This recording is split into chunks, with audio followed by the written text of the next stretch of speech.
Today's podcast contains sensitive content which some people may find disturbing. If you or someone you know needs crisis support, please call Lifeline 131114.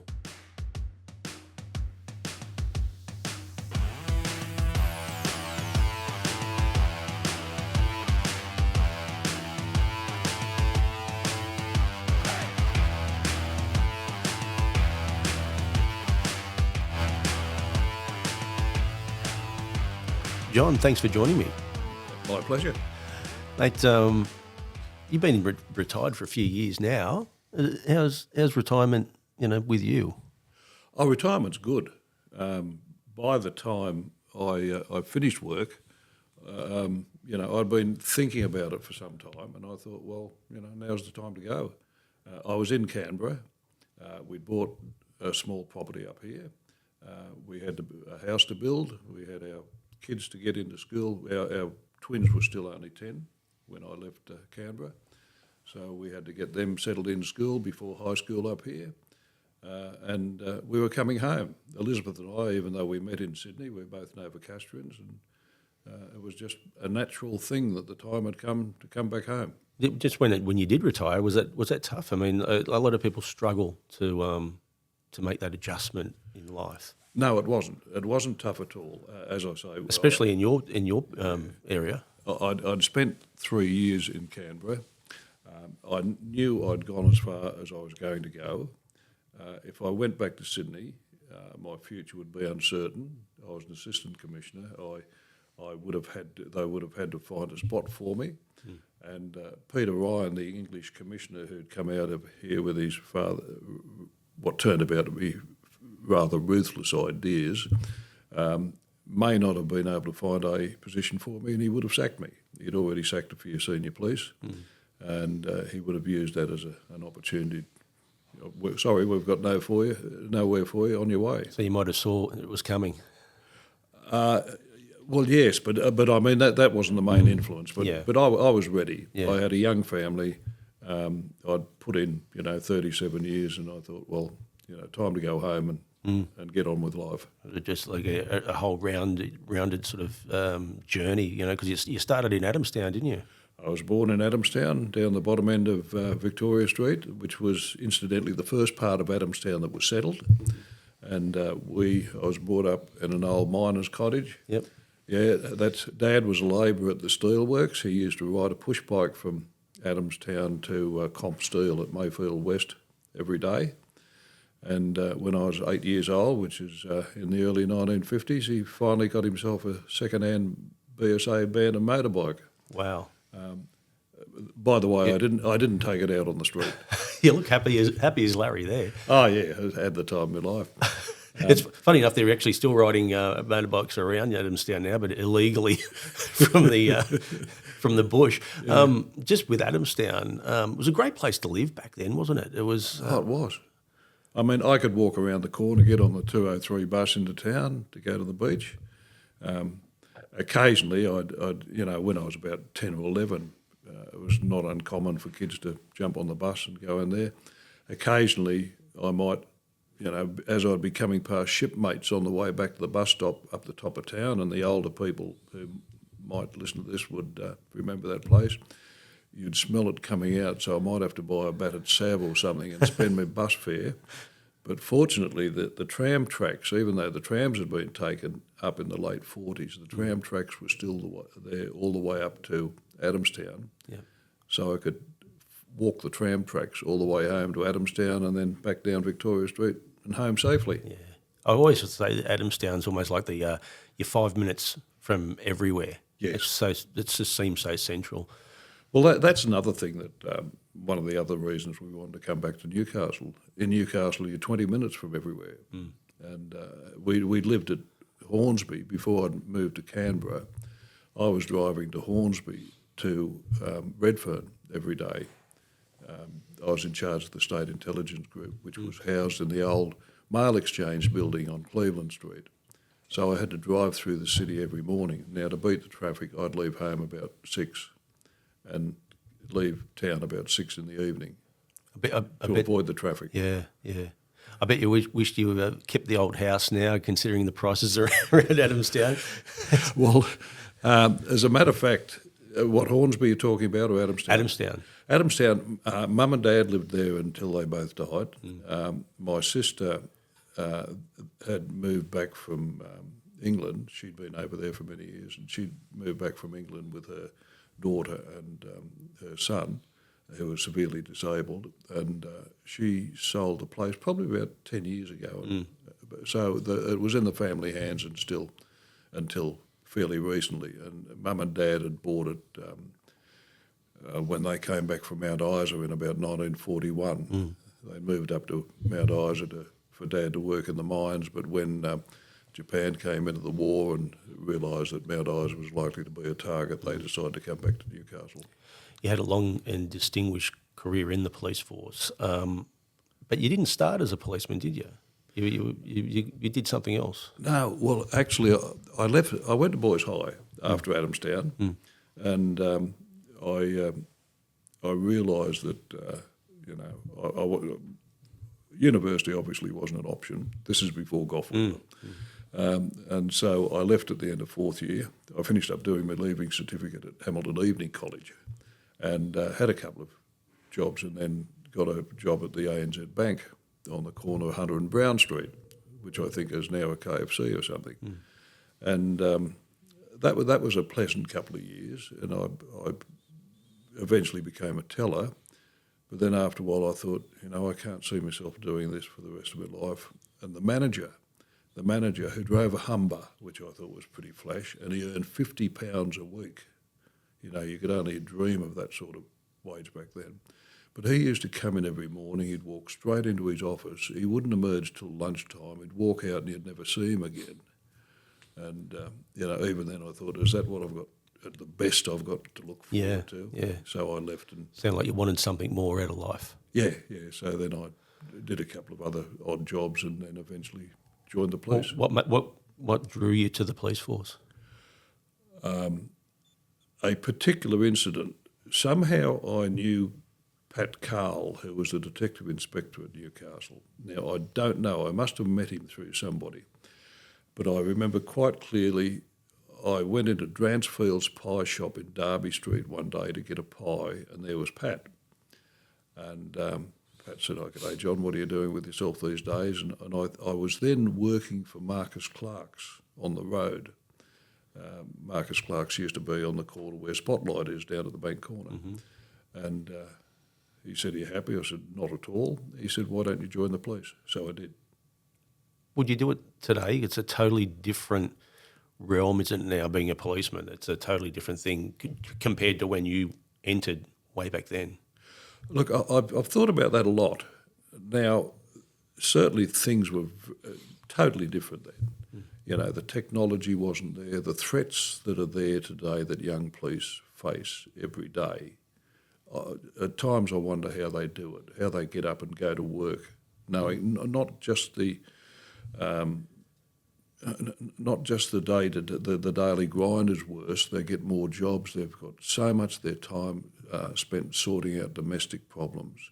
But there's always the threat of some sort of violence, whether it's just street violence or whatever. But I would have grown up with it now. Yeah. Whereas I grew up in that nice, easy environment back then. If I was 20 years old now, I would have been inured to it now. And so I would have been in a position to make a clear decision whether I wanted to go into that sort of life. Yeah. I mean, there's so many different things in policing now, isn't there? Yeah. Probably more than ever, even social media, bullying, harassment, all that sort of stuff. But I was talking to someone the other day, you very rarely see two police walking the beat anymore. No. And probably because it's just too busy. It is too busy. I would hate to be they don't call them patrol commanders now, but whoever's in charge, I'd hate to be in charge of trying to roster because there are so many different calls, and because of the level and the spontaneity of crime, in some areas suddenly there's a drive-by shooting and everybody to the pumps over that. Everybody has to be out there, whether it's blocking off streets, dealing with the crowds that are coming. You can't plan a day out anymore. Tell us about your first year as a policeman. Where did you start? I started at Newtown. I went through the academy at the old Redfern Barracks. We did 5 weeks where we received instruction, it was called the training centre, which I think there's a distinction. Now it's the police academy, and now it's police education. Back then it was just training. You were just taught. For instance, one of the things we had to do was be able to recite all of the pastures protection districts in New South Wales. Now that was really useful when I got to Newtown. Was it a rough old area then? Oh, it was. It was a pretty rough area. And I was only a little bloke, so you'd get called down to the Shakespeare Hotel or something. You'd wonder how you're going to come out of it. But when you say this little fella, didn't you used to have to be a certain height once? Was that right? I think then I've shrunk a bit, but I think then you had to be 5'10" and a certain weight. Yeah, I had to actually eat bananas to get my weight up, and I hate bananas. It's funny that these days that you see even sort of younger women in the force, and they've got these belts and all this stuff, and it's almost like I don't know how they could even run with this. Don't single out women. You see a lot of very short men too. In fact, it was going around for a while when they first relaxed the height and rules, where they used to call them sparklers, because with the long battens on, if they ran along the ground, the baton would hit the ground and throw sparks. A bit unkind.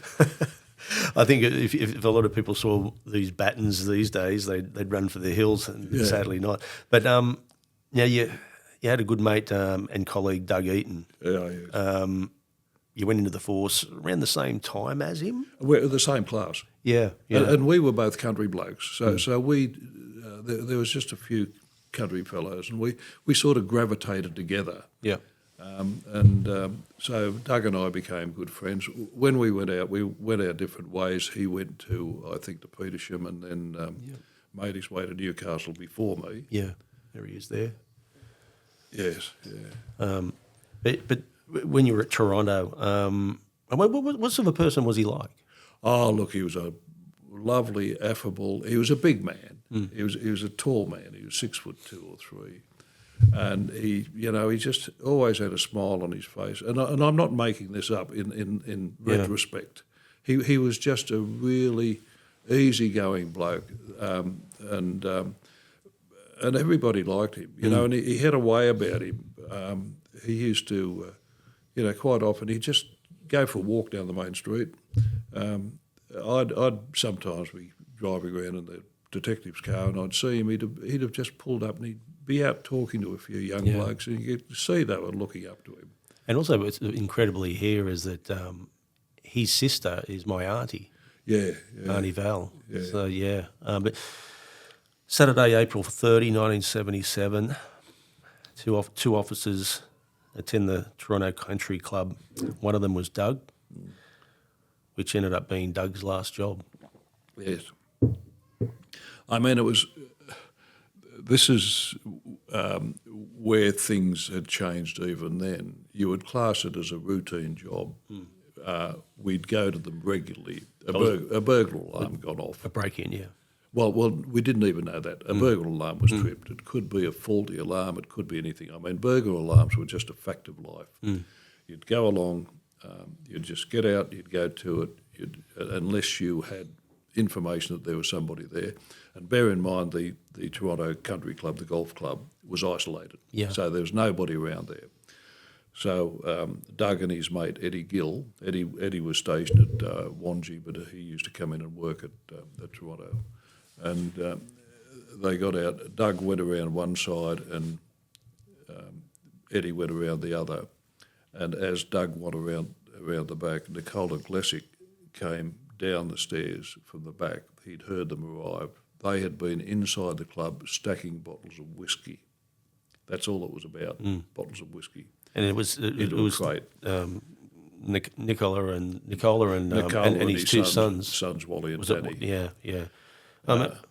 I mean, when it happened, I mean, were you at Toronto? Or you were in Newcastle? No, I had actually I'd been 5 years as detective at Toronto. I'd left there only the month before, but on that night I happened to be working on the night detective's car, working out of Newcastle. So I was actually at Newcastle CIB office when we heard the call come over that police had been shot. So did you know at the time it was Doug? Or no.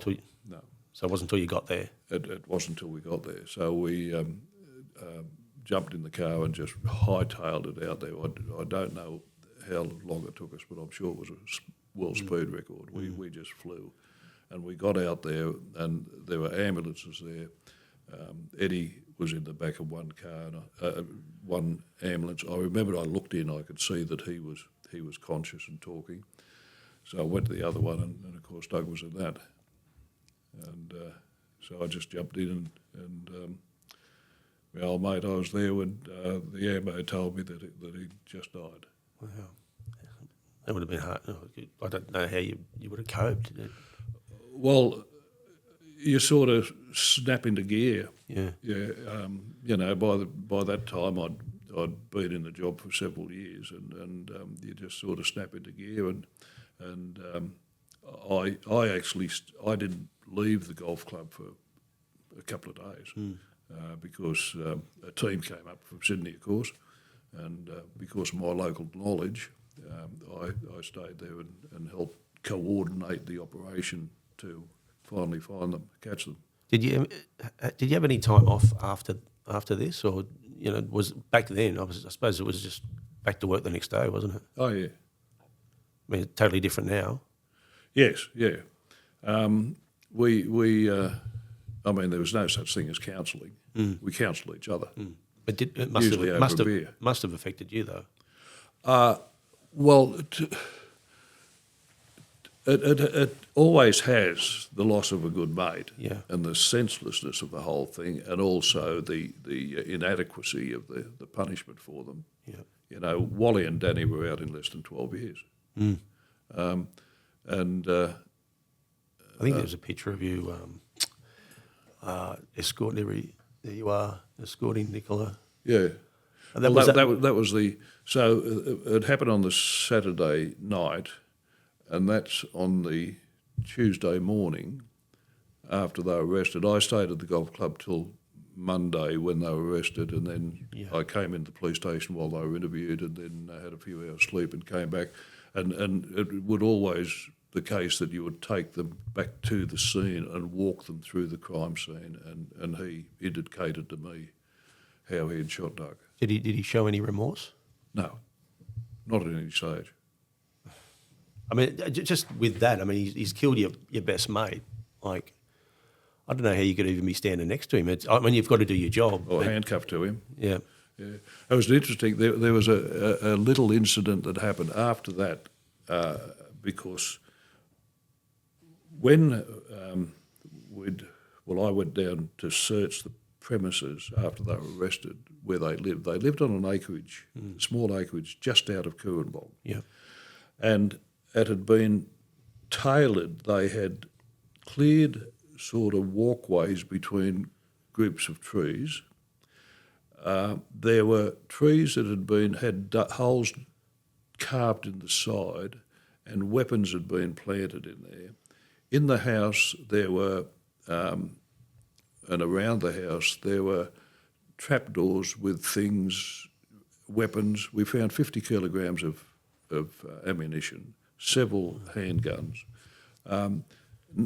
rucksacks with survival gear in them.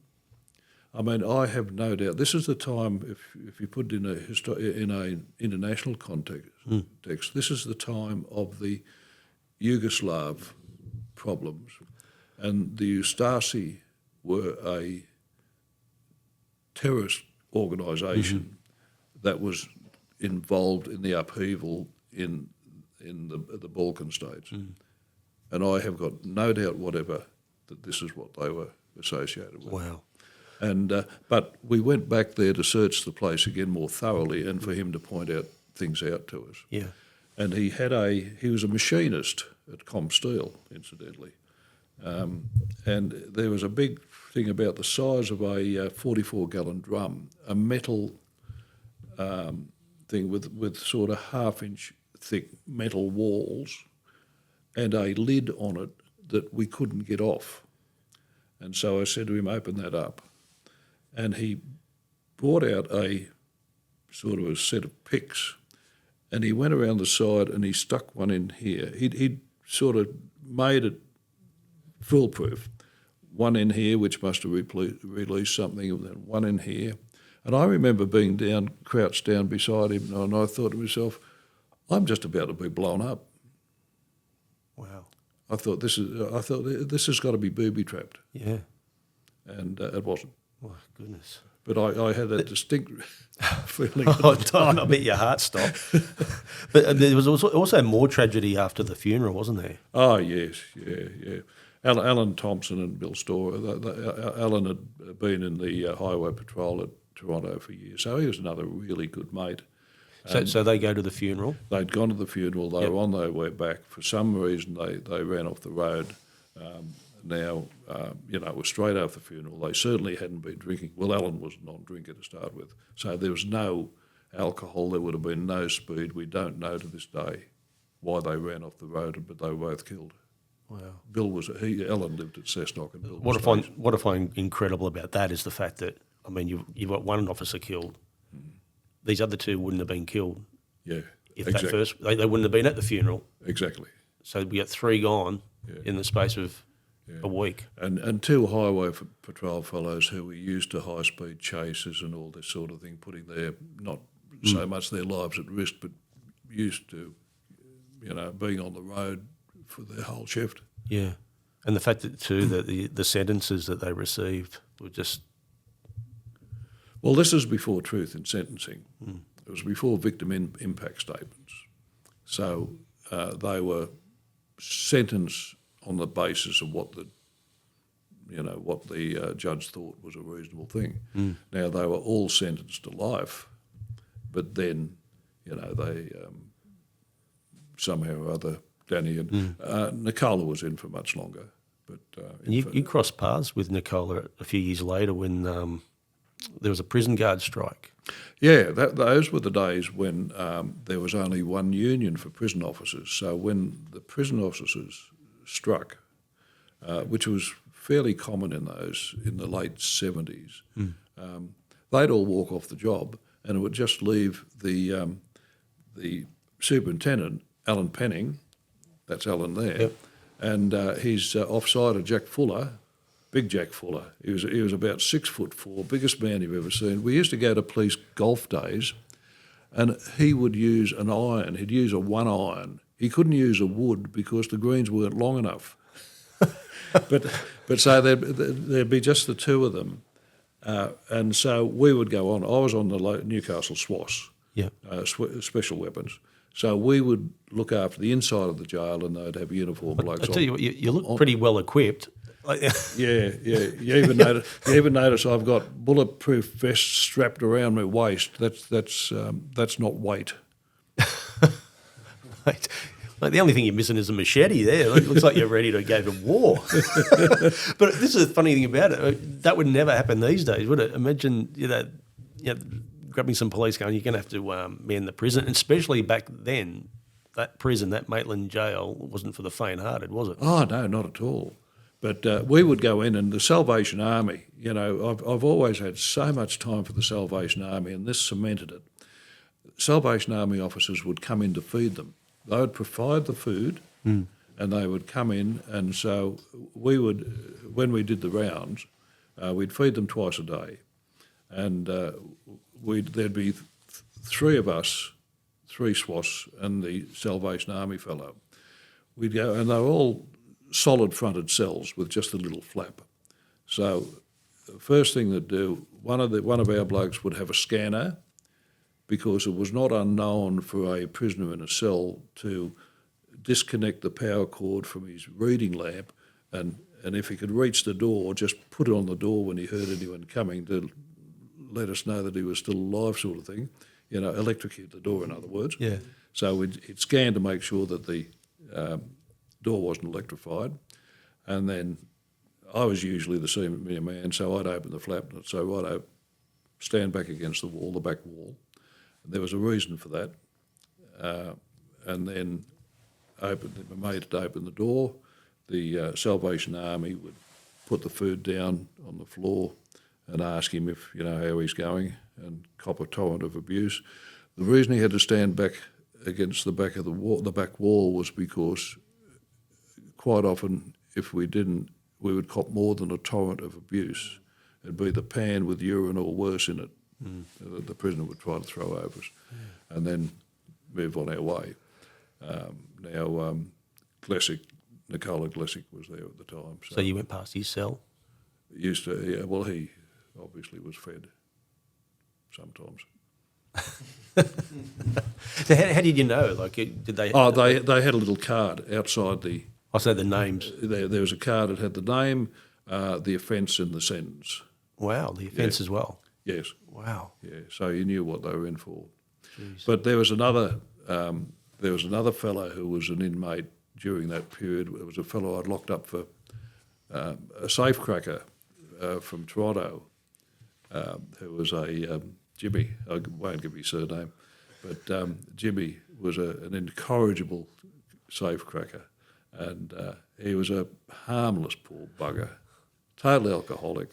He used to back his old station wagon up to somewhere, because this is when cash was king. Yeah. And so, everywhere had cash, a doctor's surgery, a brickworks, He'd back the car up in the dead of night, get a trolley out, drag the safe out, load in the back of the car, take it out the bush out the back of near a wobber, and then roll it over and attack the back with a sledgehammer and an axe. And I would have thought it would have been like an explosive, or something like that. Oh no, he did the cut price version, but we at just getting away from the prison for a moment, we found somebody found a cache of safes, and I had a look at them. I knew it was Jimmy. So I'd gone down to, I would have gone his name all over it. Yeah, I would have gone on my own. So I go down and his wife Dora, no, I don't know where he is, John, sorry. So away I go. Then I said, look, let us know when he comes home. Oh yeah, I'll certainly do that, John. Don't worry, trust me. And Doug, this is when Doug is still alive. Doug gets called down there. He gets a call from Doreen that Jimmy's there. He's given him a bit of a hiding, and so Doug goes down and he gets in there, and Doreen says, "Oh no, it's all right. He's gone." They'd obviously made up. So as they did, and so Doug, as he's getting back in the car, Jim leans out the window and starts abusing him. Jimmy had been hiding in a wardrobe, and Doug hadn't searched the house. He'd taken Doreen at the word, so he goes back in, and Jimmy surprisingly put up a bit of resistance, and I only found out about this later. Put up a bit of resistance, but not much, and then Doug takes him out and brings him back. The next day I interviewed him. I charged him with doing about a dozen safes, and took him to court. He eventually went before the district court. He got about 7 years, plus he was declared an habitual criminal. That was a provision in the Crimes Act that where a person has been convicted a number of times, they can be declared habitual. And you get 5 years on top of your sentence just on that basis. Wow. So he was in... safe crackers, bank robbers. You don't see bank robberies anymore, obviously because of the fact that the security in banks is just so high, and obviously now in department stores and things like that are easy targets. But back then, like a bank robbery, there was... You hear bank robberies all the time. Well, even that was just at the beginning. I mean, Darcy Dugan broke the mould when he started doing safe robberies in Sydney, bank robberies in Sydney. But we didn't see bank robberies just at that time. It was a few years later, but they were more likely... It was more in the 80s, wasn't it? Yeah, and they were more likely to be not commercial premises that carried lots of cash rather than banks that had the security. Yeah. Now, but before we'll get onto the Maitland Jail a little bit more, but before we do that, I'm going to be like the detective here, and you've been brought in around what time it was alleged that you drove a GT Falcon into the southern part of Lake Macquarie. Is that true or false? That's false. Definitely not. I didn't drive it. It just sort of went of its own accord. Hang on, the lie detector's going off here. Well, switch it off. No. What happened? As a matter of fact, this was after Doug's death. Doug, yeah. And after we'd charged the Glessics and put them before the court, we came back in the afternoon, and of course everybody had been going flat out. There was all the homicide blokes. There were 7 of them. There was Angus MacDonald. Angus and I were very good friends and remained so until his death a few years back. He was in charge, Detective Senior Sergeant, and then there was a Detective Sergeant, a Constable, 3 team. I knew them all. And so after we'd come back from court, I surprisingly suggested that we go and have a beer. So I took them down to the Workers' Club. And this is very significant. We walked in the Workers' Club, and it says so much about Doug. We walked in, a couple of people recognised me, and they realised we had a standing ovation. Wow. Yeah. I mean, it was really moving after what we'd been through. And it sort of, just sort of justified the whole effort, to see the local people honouring Doug in that way. Anyway, so I just had a couple of beers and said me farewells, and I took one of their GTHO Falcons home, and I'd got them lodgings in a big boat shed at Killaban Bay that was owned by a mate of mine, Eric Merrion, who owned Merrion's Bakery. And, of course, when they'd arrived, they needed somewhere to sleep. They'd be, up and down. They couldn't put them in a motel because they might be sleeping in the middle of the day. We didn't know how long it was going to go. So they were sleeping in the boat shed, which had a kitchen, a shower and everything. So I'd promised to give them a barbecue breakfast the next morning. So I get the doings, and I arrived the next morning a bit after 7, and I come down the long driveway to the boat shed, and then there was a cleared area between almost level, but not quite, that led down to the lake's edge, and there was a little stone retaining wall only about a foot high, and then the lake. And I've got everything out the back seat of the car, and I've sort of nudged it shut with my elbow, and then stood back, and as I did, the car started to slowly... I mean, I only had time to salute and say, and all those who sail in her, and it went over. Cracked the champagne bottle. Yeah, it went over and sort of slowly went, and I just watched it going out. I remember this, when is it going to stop? And then it went about probably 10 metres. It's not still there, is it? And then I'll ignore that. And then came to a halt about 10 metres out with the water just up around its hubcaps. So I sort of went in and woke everyone up and said, look, good news, bad news, here's breakfast, the car's in the lake. And so we came out and we looked at it. They were in various stages of undress, and they'd finished up having a fairly pleasant evening at the Workers' Club, so there's a few bleary eyes. And we were talking about, we'd have to get a salvage truck and it'd have to come all the way down there and all the rest of it. Next thing, one of Eric's neighbours, who I didn't know, but an old bloke, he comes wandering along the water's edge, and he's carrying a bucket and he's got a shovel over his shoulder, so obviously he's been worming somewhere. And as he walked past, he didn't even break stride, he just looked at me, he said, I wouldn't leave it in there for too long, Eric might want to put the boat in. And he just kept on walking. So that anyway, somebody had a brainwave, we found a couple of planks, we put them down, and he wandered out, got in the car, started up and backed the car out. Wow, what a great story. What a great story off the back of a really bad one. Yeah. Back to Maitland Jail, a few years, I suppose, it would have been about, was it 1980? You played a role to help catch 7 escapees on the one day. Yeah. Geez, that would have been one hell of a morning.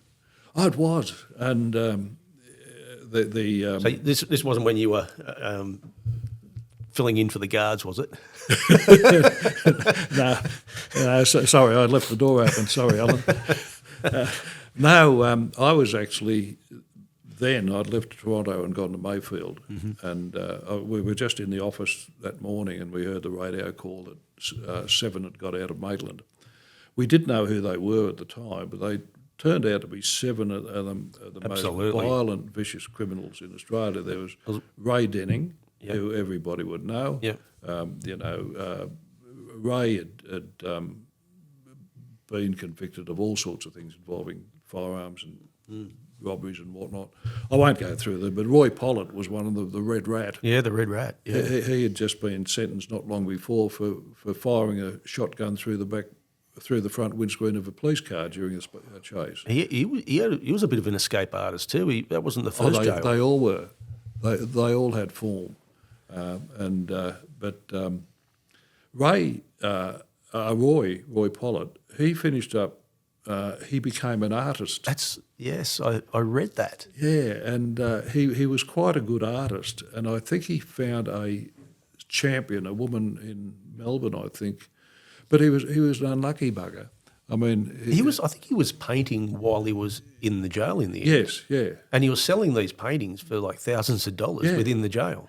But he got out of jail and he went to Melbourne, and he was given a contract to kill somebody. Unfortunately, he killed the wrong person, and he got locked up. So he went to jail again for life for killing the wrong person. And I think 2018, I think Peter Dutton, who was then the Home Affairs Minister, actually deported him back to England. Yeah. Oh, that was always going to happen. As soon as he came out, you couldn't keep him in Australia.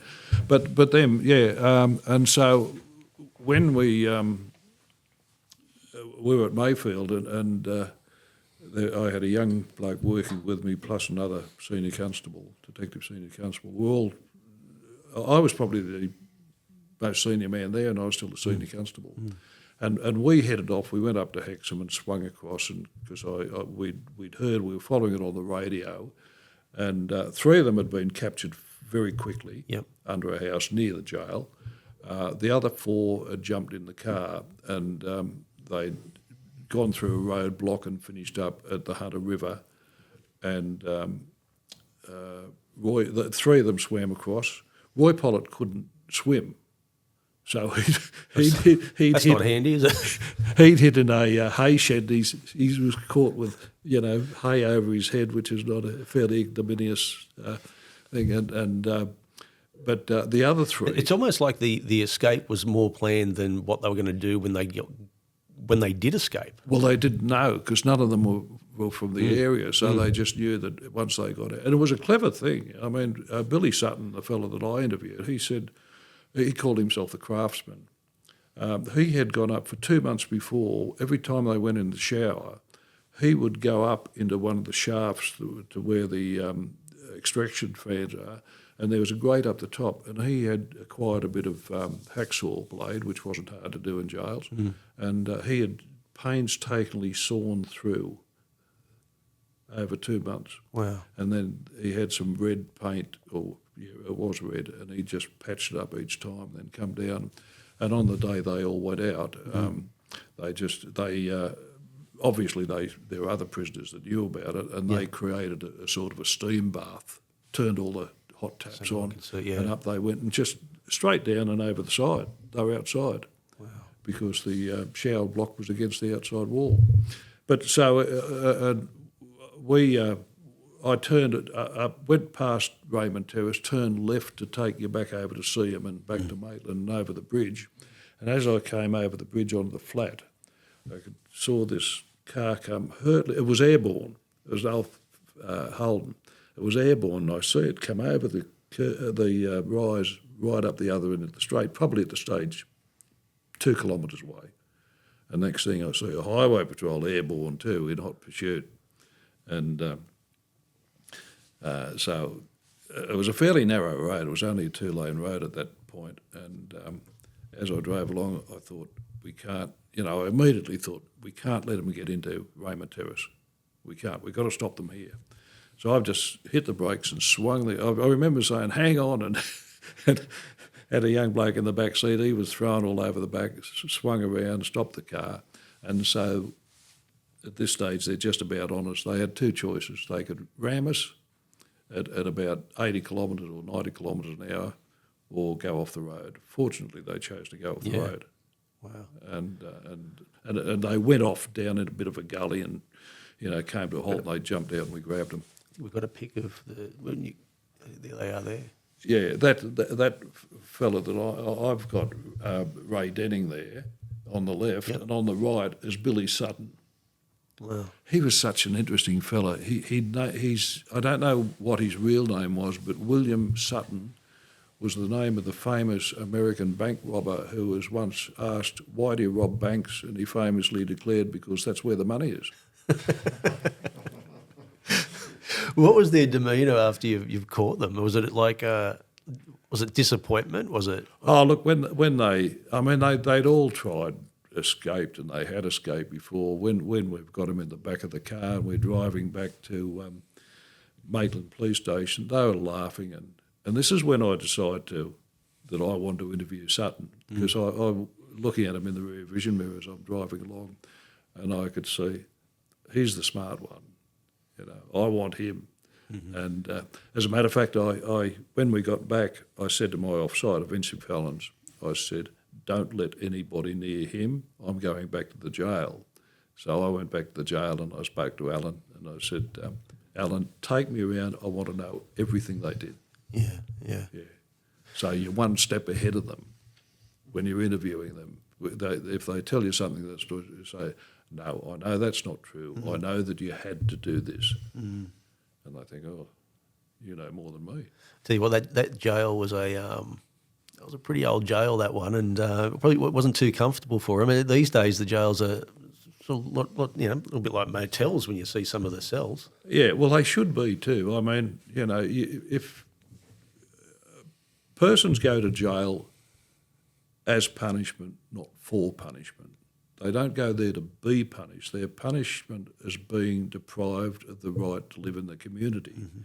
Now, that's important for a lot of reasons, and one is that if you've got a happy jail, it's a lot easier to run. It's a lot easier to get people into rehabilitation programs, to create diversion stuff for them that's going to hopefully limit their opportunity to come back. I suppose back then, like a Maitland jail, that they just turned into career criminals, what you just said then, because they don't know any better. Yeah, and they didn't do anything else. They just saw their time out.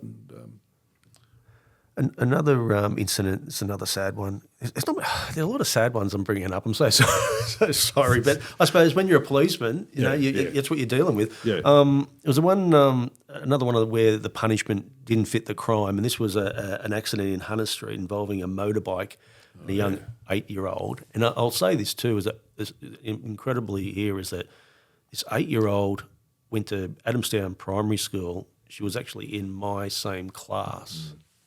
She was a Macedonian girl, Mimi. Yes. And I just remember vividly, that was 1980, and all we knew that I think it might have been, was it Thursday, like a late night shopping? I don't know, but No, it was in the afternoon. Was it afternoon, right? But she went through a plate glass window. Yeah. Look, this, I've still got a photo. This one really troubles you, this one, doesn't it? It did. It troubled me for lots of reasons. One of them was the final penalty, which we'll call, if you could call it that, which we'll come to. But just the absolute futility of the whole thing. This young fellow and a mate were on a couple of motorbikes. A highway patrol fellow came out of the traffic office the old traffic office up in Scott Street, just up past the Great Northern. And he was just driving down Scott Street near the railway station. There's a couple of motorbikes pulled up in the middle of the road, or on the road, blocking traffic. So he just gave a toot to move them on. And then he just thought, they get highway patrol blokes get instincts. Well, we all did in those days, I suppose. And so he thought, no, I'll just have a talk to him. So he pulled them over, and they both pulled over to the side of the road. And as he was getting out of the car, one of the bikes took off. So he jumped back in the car and the bike went around, turned into Wolf Street, then into Hunter Street, and just about skittled a young woman with a pram, and then hightailed it down Hunter Street. And when it got to the corner of Stewart Avenue, the lights were red and all the traffic was stopped, but he went straight through and he hit the front of a white Holden panel van that was turning right from the opposite direction with a right turn arrow. And he came off the bike. He went across the footpath and knocked a couple of people down. The bike picked up Mimi, knocked her mother flat, actually picked her up and took her through the window into the window of S&W Millers on the corner. And I mean, she had probably just been to the store. The store was still blocked up, and they're just standing with others waiting for the wrong place at the wrong for time. the lights to change. And so I interviewed him.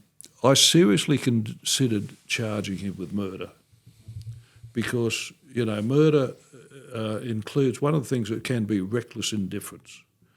There has to be an intent to kill. And I was quite happy to argue that his behaviour on that motorbike in a busy, late in the afternoon it must have been, is enough to show a reckless indifference to the point of a latent intent. Anyway, I was talked out of that by the prosecutor who I consulted, but I charged him with manslaughter. Went before the court, he pleaded guilty. A deal was done with the Crown prosecutor, a plea to culpable driving. I let my displeasure be known about that, but it made no difference, and he was given weekend detention, 12 months weekend detention. So that meant that on the Friday he would just turn up at Tomago and, I don't know, play cards or football or whatever, and then Sunday afternoon he'd go home again. So if you had your wish and charged him with murder, he probably would have got the lesser charge of manslaughter and would have done some time. Yeah. Well, he should have done time. I mean, the option was there to jail him. You know, how could a person who has shown such recklessness and who was, I mean, poor Mimi's mother couldn't even go to the funeral because she was in hospital. And to kill that little girl so callously. And he put up a fight when the police tried to arrest him. Weekend detention. Weekend Jesus detention. Christ. I mean, is that another thing too, when you see a lot of these sort of things, even to this day where the punishment doesn't fit the crime, it must be so frustrating for police that don't do all the work, get it before the court, and get watered down. Yeah. Look, I've got sympathy for judges and magistrate. They've got an awful job. One of my best mates became a district court judge in Sydney, and for a time when I was at the State Intelligence Group, he lived nearby. Him and his wife used to babysit the twins when they were little. This was before I went to Canberra, and I used to drive him to work every morning. And I know, I mean, I was one of his best mates. He couldn't talk to me about any matter. And he's sitting up there all day on his own, and he has to make judgment calls all the time about sentence, and he has to take into account, in sentence, he has to take into account prospects of rehabilitation, he has to, sentencing guidelines, because the parliaments keep intervening and saying, well, look, we've had a rush of blood to the head about this, and so we're going to mandate that they must get a minimum sentence of so-and-so, which is, clearly in breach of the separation of powers. But it's common now. And also he has to deal with the fact that there is just limited space in jails. That's the reality. It shouldn't have to be one of the judge's consideration, he or she, by the way. It shouldn't have to be, but obviously that weighs on their mind too. And that's a consideration that really shouldn't be a consideration when you think of it. No. Build more jails. Yeah. Well, is that the answer to crime? Build more jails? No. But at the same time too, if there's still a lot of criminals doing the wrong thing, they need to be there. Yeah. So, but the whole system it begs the question, why is it so difficult to rehabilitate people? I mean, are people so innately bad? People that commit serious crime, that are one-off, that are not recidivists, are they getting sufficient support to... Because jail must be a numbing experience. And when you come out of jail, it must take a lot of readjustment to get back to living in the outside world, particularly if you served a decent sentence, because things have changed so much. I actually worked with prisoners for a while. I'm a carpet layer. So I went from being a carpet layer to a journalist back to being a carpet layer again. But this was the first time when I was a carpet layer. And we had the contract to do the carpet in the jails. But Cessnock Jail at the time, they were building demountables, just fitting them out, for school demountables. And I think at the time they were doing a heap of them because it was leading into the Sydney Olympics, and they were going to send them down to Sydney and use them as media headquarters and all that sort of stuff. So they had the prisoners in there learning a trade, painting, carpentry, all that sort of stuff, but obviously not carpet laying, so I had to be in there with them. So I was talking to them, and but at the time when I was there, I'm going, God, these guys, there's hammers and there's knives and there's stuff like that. And the prison warden said, oh, look, they've only got about 3 months left on their sentence. They'd be idiots to do something right now. Most of them are just petty car thieves and all that sort of stuff. But it was great to see that they were actually doing something where they actually had something to come out into the workforce and say, hey, at least I know how to paint, or I know how to do stuff like that. And one day there was this guy, he was in the corner and he was I swear to God, he must have been 90 years old in his prison greens. He was just sitting there. And I said to one of the prisoners, I said, what's he in for? And he went, pension fraud. What? Pension fraud. And I went, what a miserable time to.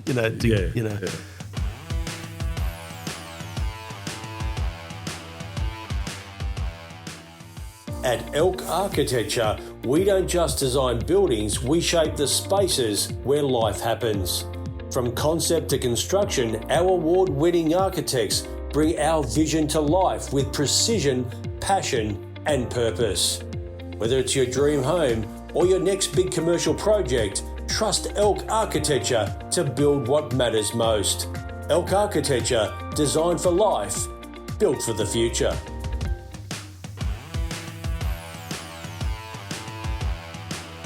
Just not long after the Mimi incident, you went to Armidale. Yes. Bit of a change in lifestyle, Well, I was promoted to detective sergeant, and there were no spots at Newcastle, so I was offered, Sydney or the bush. Well, I was only offered Sydney, and the thought of going back to Sydney horrified me. And Angus MacDonald, who I'd mentioned was in charge of the Doug Eaton's murder, he and I had become good mates, and he actually was able to negotiate Armidale for me. So I went up there. Did you like it? No. What was that? Well, a couple of reasons. One was I at that time I was married with 4 kids. It hadn't been going all that well, so when I was transferred, I sort of said to my wife, are you coming with me? And she said, well, things will really be much different. I'd prefer to stay here. So, okay, well, you can have the house, I'll go. And so I did, but I was incredibly lonely. I missed the kids. I didn't realise how much I'd missed the kids. I used to come down every second weekend. I'd left the car for my wife as well, and a friend of mine gave me a 1956 Austin Westminster. And while nobody's looking, I can tell you that could do a genuine 100 miles an hour past Thunderbolts Rock, on the downhill one, not the uphill. Yep. But it was a beautiful old car. And I used to come down every second weekend and spend time with the kids. And I bought a little house up there, but it was lonely and difficult to get to know people in Armidale. They're sort of. So when you get sent out there and all of a sudden it's not working, is it hard to move? Oh look, I once again through Angus, I said, look, Sydney seems to be it. So I came back to Sydney, and I spent a couple of months at Paddington, and as a detective sergeant, and that was also disillusioning. Paddington is so close to the city that anything with a bit of meat in it, the CIB would grab it. Right. And one morning I got a phone call. I answered the phone. Oh, it's security at the Edgecliff Centre here. We've had a couple of break-ins over the weekend. I said, OK, I'll come down. So I just turned around to the boys and said, I'm going down to the Edgecliff Centre. They've had a couple of break-ins. Whoa. Next thing they're on the phone, they get a detective from Waverley, a detective from Rose Bay, three of us. We go down there. We spent the day taking details of the 60 break-and-enters over the weekend in the Edgecliff Centre. And halfway through that, I thought, I'm just working for the insurance companies here. Yeah. So I was having a whinge to Chickamore, who you may remember was Chicka and I had joined the job too. He'd been in my class. He'd been a detective up here. He'd gone to Sydney, and he was now the drill instructor at the police academy. And he said, "Why don't you come out here and work out what you want to do?" So I went out to the academy as a law instructor, and spent 2 years there with the recruits that had done their 5 weeks and then gone out into the real world for 12 months, learnt all their bad habits, and they came back in for 6 weeks to get more advanced training and to get the bad habits kicked out of them. And so I was a law instructor there for 2 years. Loved it. So a little bit further on, 1984, you get put into the office of Assistant Commissioner. You would have worked under John Avery. Yeah. No, John Avery, Sess Abbott was still the commissioner then. Yep. But Bruce Gould, who was Phil Gould, the football commentator's father, or was, Bruce died a few years ago. Bruce had been in charge of one of the courses at the academy, and he and I had hit it off, and he'd gone in to be the assistant commissioner's chief of staff, and he said, could you come up in here? We need some things set up, like a more structured way of looking at major VIP visits and major, and so I went in there for a couple of years. And you also you took on a mountain of work. I mean, you oversaw 3 royal commissions. Before that, I did the planning for the visit of Pope John in 1956. Yeah, I think we've got a picture of that. That would have been. Which one's that? Here we go. There we are. Here we go. Yep. Now, bear in mind that Pope John, after his death, was canonised. So I may not be a saint, but I've shaken hands with one. Does this mean that I've been called up for jury duty? Do you think you can get me off now just from this little? No, I don't think you get off jury duty because you're a saint. But so that, and then the bicentennial celebrations in 1988. Yeah, doing those sort of operations. I mean, there's a lot of work in that as well, isn't there? I mean, just the security, and you would have really beefed it up. Well, yeah, I was working with a special branch, when it still existed then, was doing the close personal protection stuff. But all the general policing arrangements, the police to sort of man the roadblocks and the crowd control and all that sort of thing, that was my role, organising that and drawing on police from all around the state. Yeah. It's a real team effort. Royal Commissions, the Black Deaths in Custody, the Royal Commission into the productivity of the building industry, and the Wood Royal Commission into the New South Wales Police Service. Yeah. It's quite a resume on Royal Commissions. We'll start with Black Deaths. This one, I get a feeling you're very proud of this one and what the work you did in that. Oh, look, I am. I was like most white Australians have got no idea. We had. I can't recall seeing an Aboriginal person when I grew up. There weren't any in our school. Our idea of a Aborigine was the noble savage standing on the shore watching as Captain Cook sails by. We didn't really consider, or we were aware that there were Aborigines living in our community, but and the Royal Commission absolutely opened my eyes into the real disadvantage the real history, the real legacy that Aboriginal people still live with. You can't expunge what's now been established as at least 60,000 years of history. You can't expunge that. Back then was just 200 years of white colonisation. And particularly, you can't, it's almost innate, I think, that Aboriginal people have a different way of communicating. So an Aboriginal person now who may have English, Scottish, whatever blood, that doesn't take away the fact that they're genetically First Nations people. And First Nations, I use that term very deliberately, that they were the people who were here, that this is, and their stories are still being carried down. You just can't say, all right, switch off, you're now white, or you're now living in a white community. Yeah, the Commission examined 99 cases and made 339 recommendations aimed at preventing future deaths whilst addressing a systemic issue. With that, many recommendations, even on the first day of it, it would have just hit you in the face in regards to the problems. Well, what was the biggest problem did you see? Well, from our perspective, my brief really, John Ure said to me straight away, he said, look, do what has to be done. And the first thing I did was get together a representative group of police from the 4 regions, plus from our, obviously, cell design. And we were looking purely at police who had died in cells in those days. The Royal Commission had a brief really to examine those deaths in custody, which meant in cells, police cells or prison cells. It didn't go to the wider issue, although later it went to a shooting at Marrickville.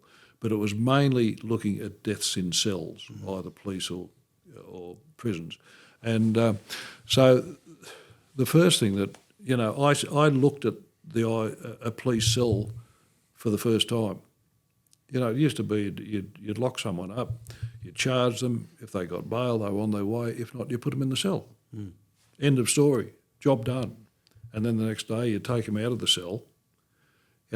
If they were drunk, you'd put them in the cell to sober up. When they were sober, you'd let them out of the cell. There was just no consciousness of the fact that when they're in a police cell, they are vulnerable.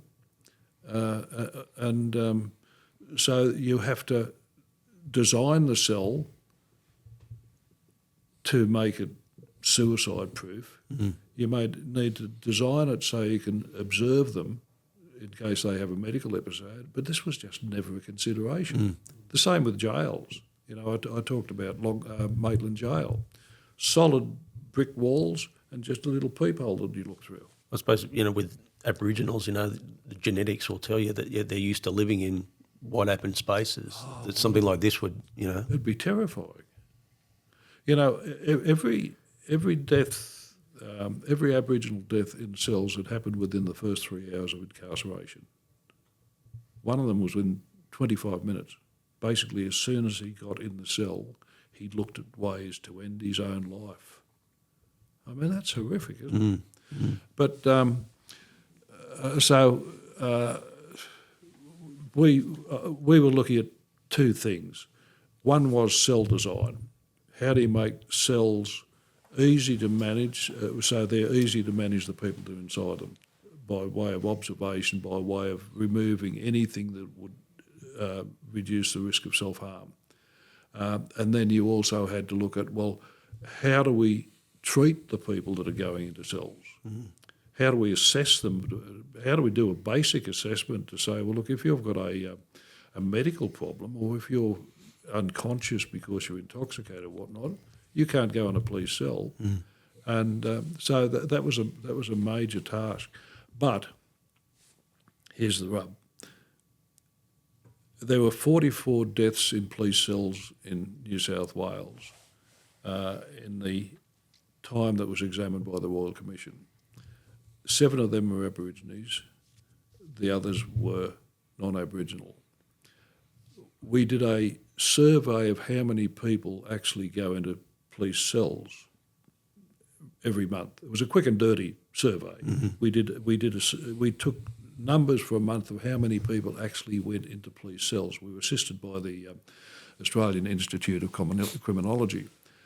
And we found that once, even though Aboriginal people were grossly overrepresented in the system, so they were much more likely to be in a cell, once they were in the cell, they were no more likely to die than if they were non-Aboriginal.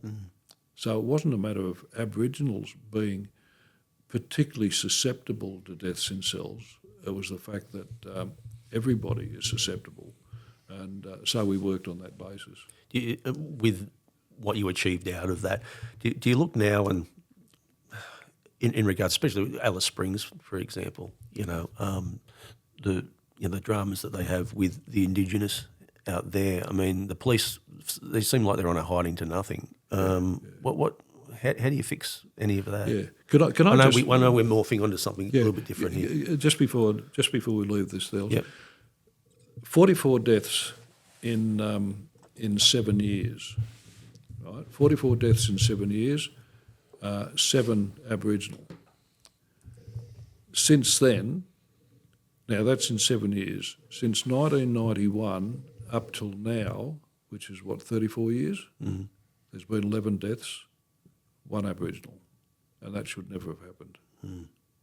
So, that speaks for itself. That's a legacy. That's the legacy. Yeah. But yeah, I mean, getting back to, I hear a lot of people that know policemen that are really struggling in some of these towns. Yeah. How do you, as police, how do you cope with that? Well, I think you take Alice Springs as a perfect example. I think there were still at least 9 camps, town camps they call them, where Aboriginal people live. They're on the outskirts, on the verge of the town. So you've got any money that's in the town is centred in the town. You've got people living in the town camps. Some of them are good. Some of them don't have running water. Yep. Some of them don't have sanitation.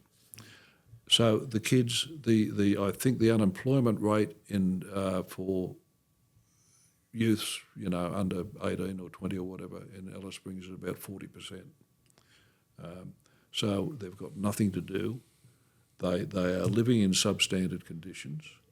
They are poorly educated, and they see the money in town. Do I need to go on?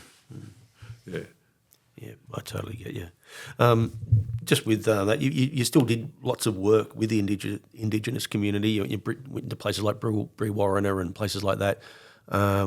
You really got an affinity, haven't you, with that, with the Indigenous?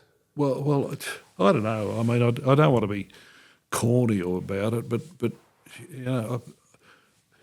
there's not much I can do except speak out occasionally, because you look at the referendum.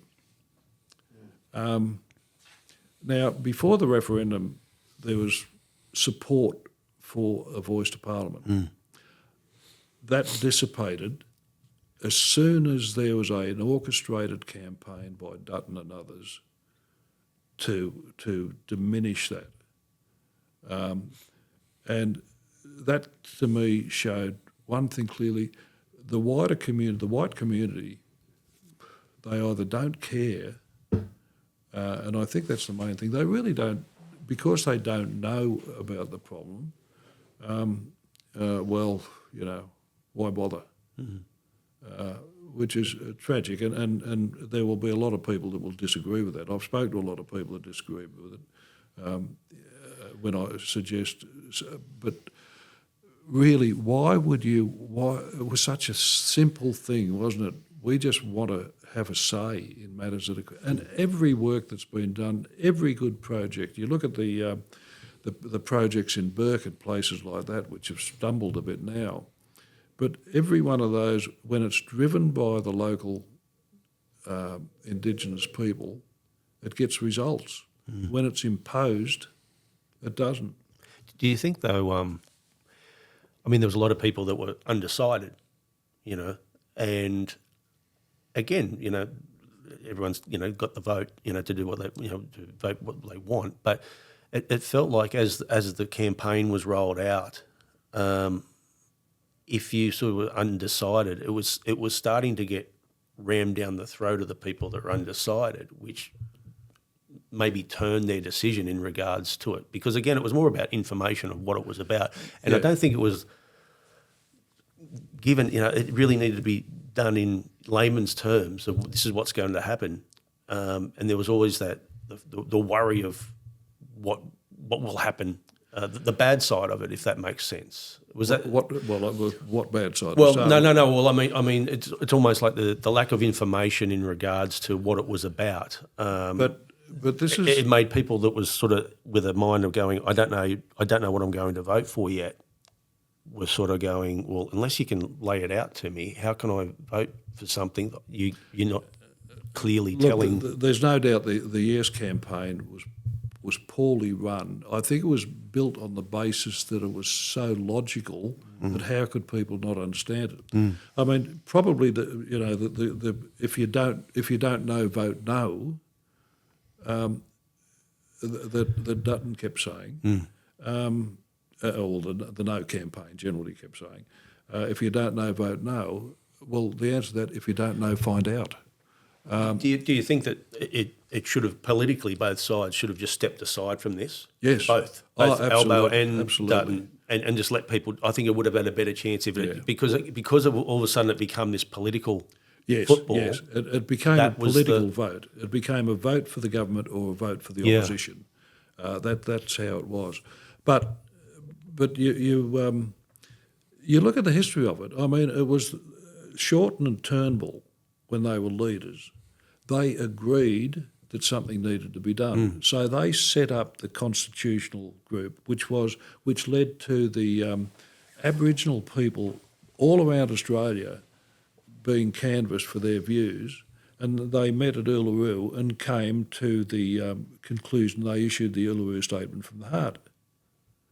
Now, anybody who's read that will see that that is a very humble document, given what Aboriginal people have suffered. It's basically saying, yes, walk with us, not we want your land, we want our land back or anything like that. And we want three things. We want to be heard about our things that affect us. That's all. Just we want to be heard about things that offend us. We want the truth to be told. We want everybody to know the truth. And we want to talk about a treaty, the same as Canada, New Zealand, so many other countries with. But it came down to, well, it's going to be divisive. It's racist. It's racist in favour of Aborigines. If you give them a voice, what about, the Jews and the Muslims? Why don't they have a voice in Parliament? Of course they have a voice in Parliament. They have elected politicians and very powerful lobby groups. But, sorry, I do get a bit agitated. No, absolutely. Great. I mean, what followed was another Royal Commission. This is totally different, totally different ballpark here. The building industry. You were made the commander of the building industry task force for the Building Industries Royal Commission. Cost $15 million, which in essence is, I suppose, it was looking into collusive tendering and all that sort of stuff. Well, yeah, it was designed to pull the unions into gear. I mean, let's be fair dinkum about it. It was the Greiner government. They were trying to get through some fairly draconian industrial legislation. There was a lot of industrial strife. I don't know if you remember Sydney at that time, but there were holes in the ground all over the city where jobs had been started and not completed. And we were going to make a bid for the Olympics for Sydney. I was going to say, did this Royal Commission sort of stem off the fact that even though we hadn't been awarded the Olympics at that point, the fact that we really need to put something in place. So that was a big influence. But as I say, it was clearly set up to have a look at the unions. Now Roger Giles, poor Roger Giles only died recently.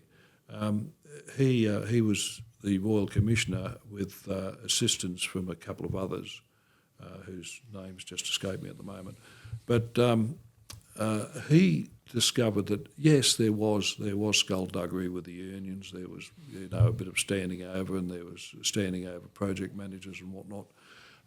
But there was also a lot of skullduggery. I mean, there were the likes, I won't name them, but there were at least 3 very large construction companies that if I mentioned them, you would know them straight out, who were hiring the likes of Len McPherson, George Freeman, Branko Balak, standover men to stand over union organisers. It's like the mafia, essentially, the Australian mafia. Yeah. And then you mentioned collusive tendering.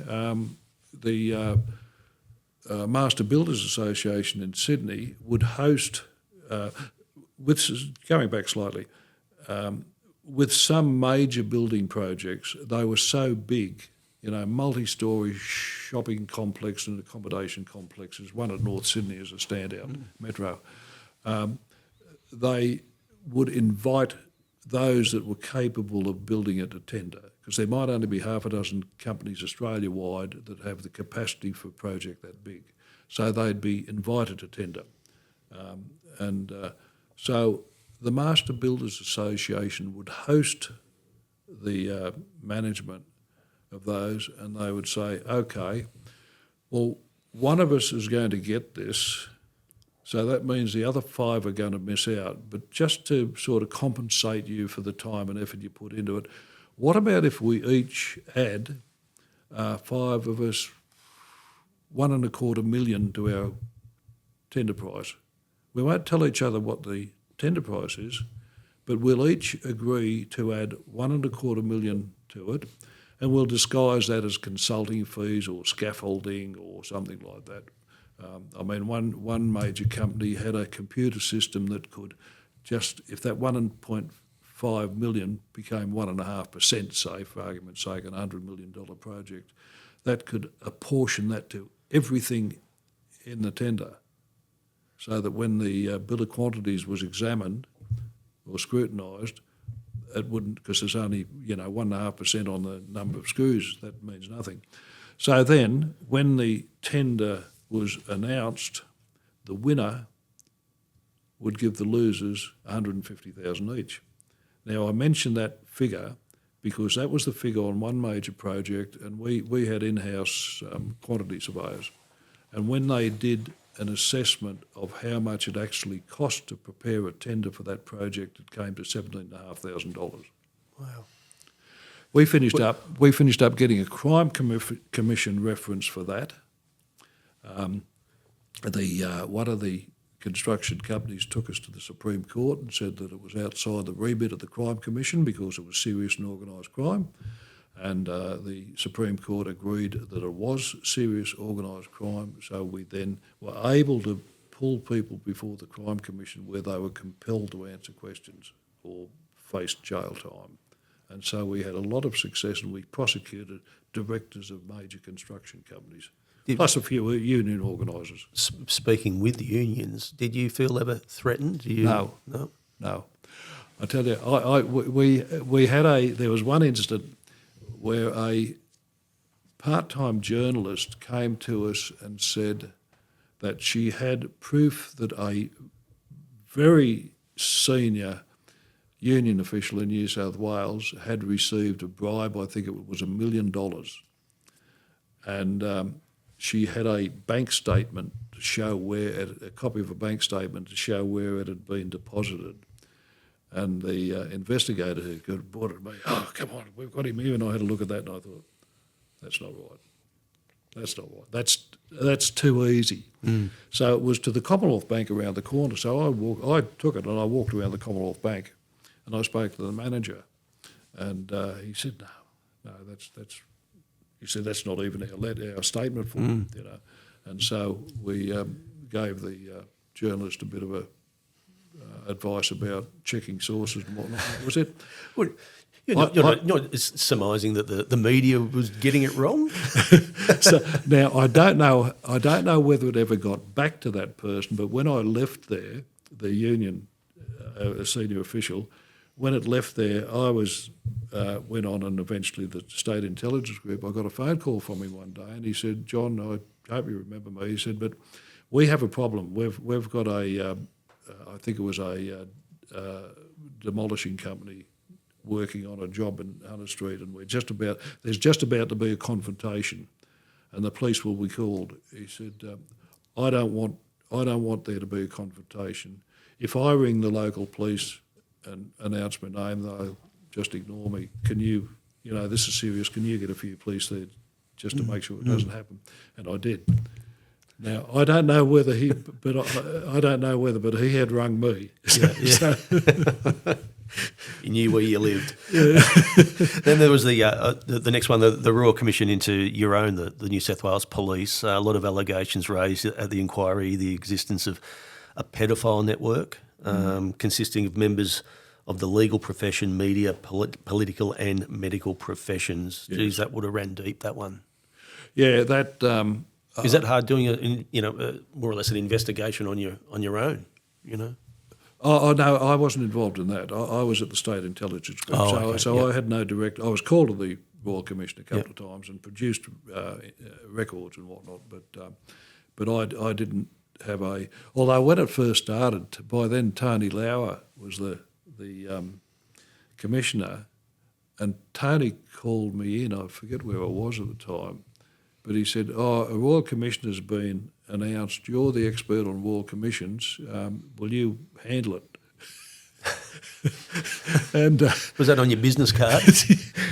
And so I went and saw.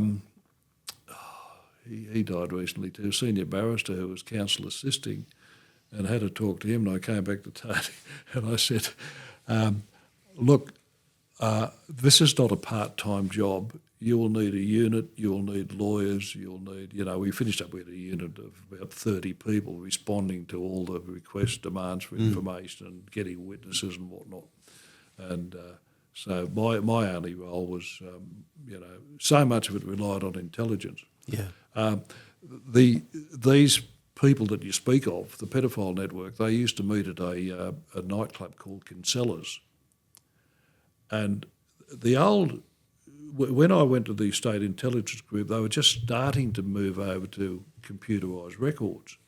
In fact, I inherited a staff of about 40 casual data input people because there was a backlog of about 300,000 crime reports that had to go onto the new system, the COP system, computerised operation policing system.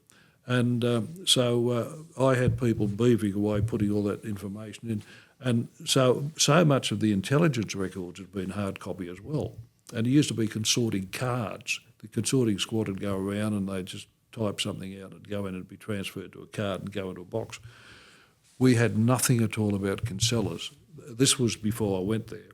And that my predecessor had been called down to the Royal Commission, and he had to say, "No, we've got nothing about Kinsella's." And they said, "You're kidding." Now, after I'd been there a few months, one of my senior sergeants walked in one day. He said, "Boss, you might want to see this." And it was a shoebox full of cards, and I opened them up, and I hear all these names, Supreme Court judge, Wow. all seen it. They were all the consorting cards from Kinsella's. Wow. So I immediately called in two of my really good people. I said, "I want you to turn this place upside down, open every locker, every drawer, see what else we've missed." And then I took it down to the Royal Commission. I mean, it was highly critical of the police, the prosecutors, public servants, in the approach to the prosecution of sex offenders against minors, and made plenty of recommendations going forward. But was that enough? Look, it was evolving.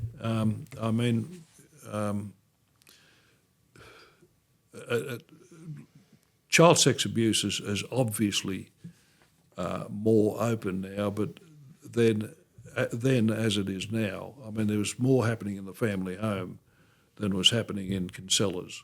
But the approach had to change. I mean, one of the reasons the special branch, which was supposed to be looking at subversive political activities and that sort of thing was abolished, because evidence came out that there was one particular Supreme Court judge who was caught trying to touch up a young fellow in the public toilets at Wynyard Station.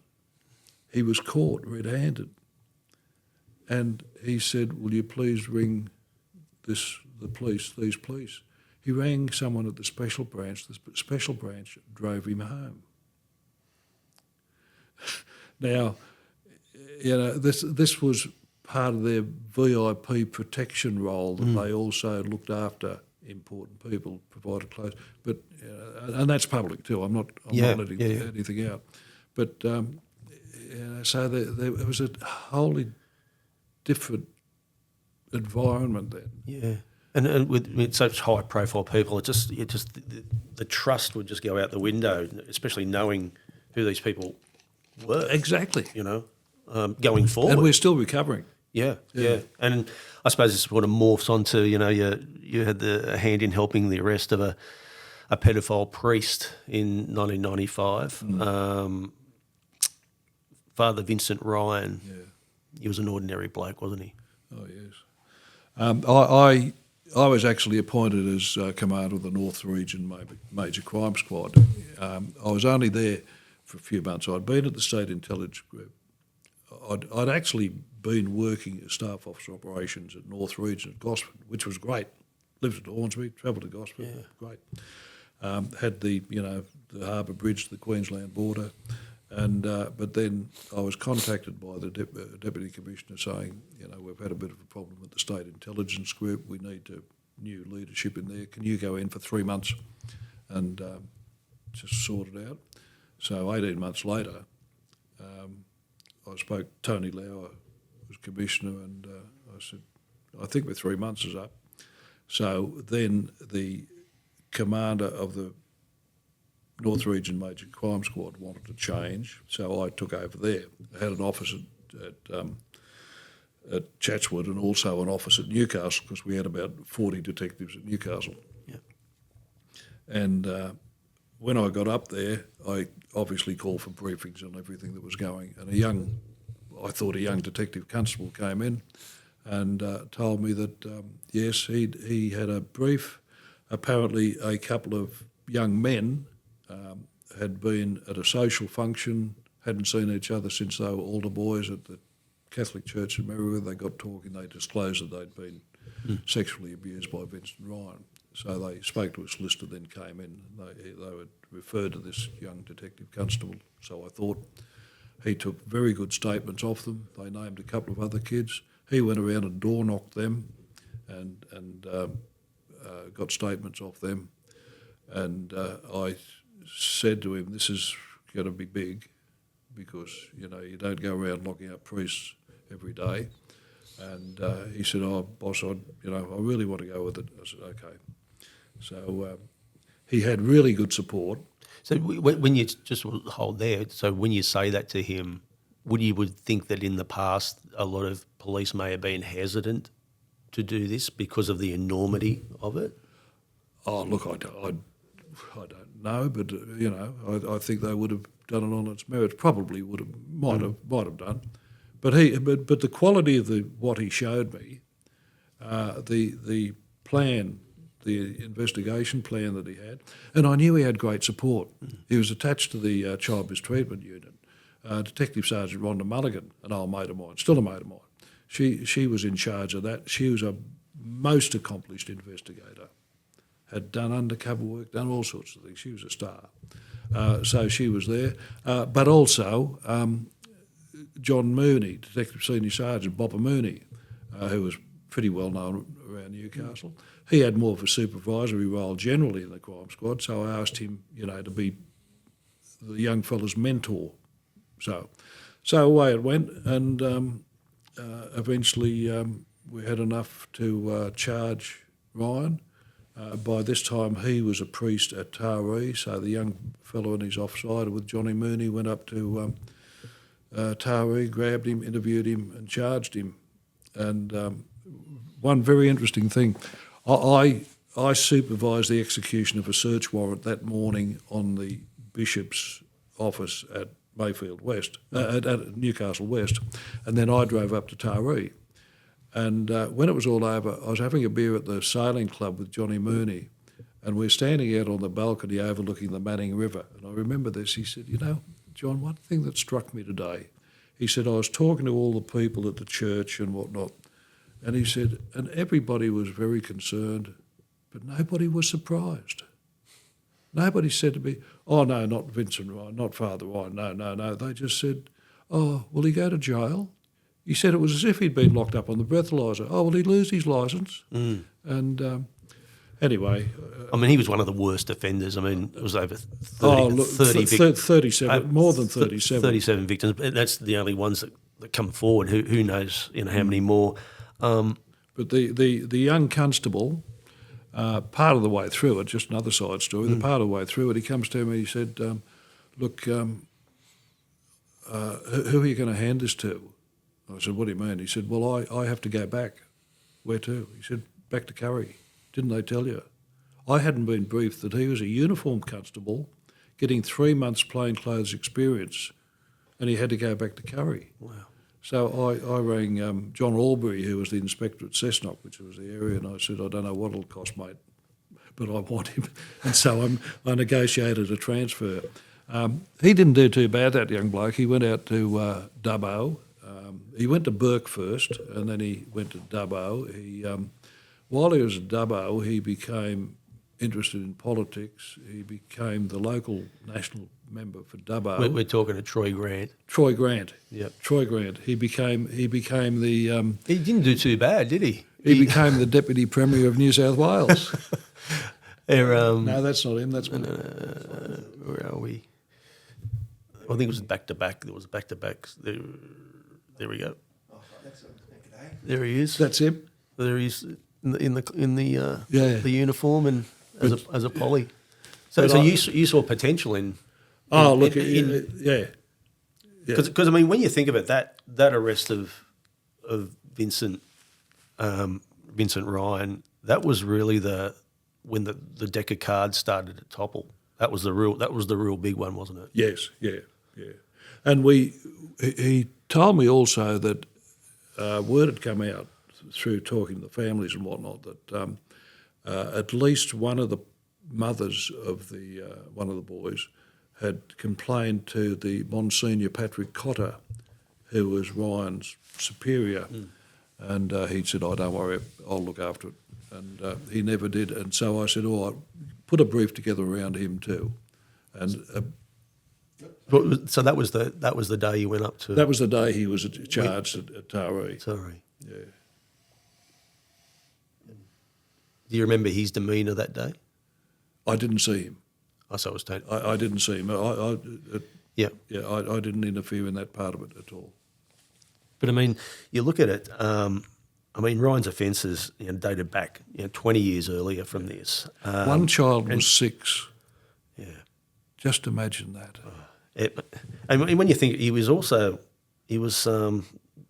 hierarchy sent him to Victoria. Yeah. To see a psychiatrist. Yeah, that worked.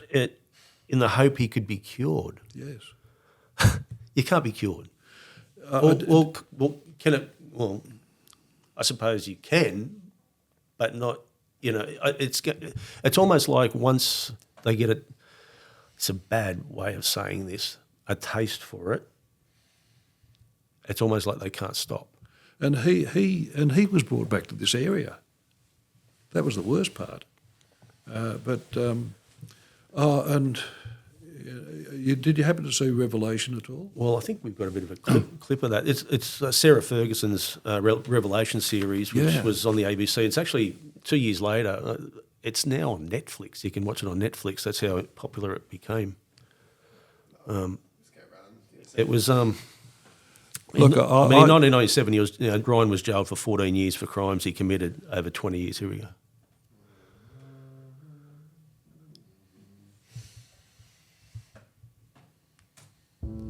There are men living among us who did monstrous things to children. I'm a Catholic priest. I sexually abused many boys.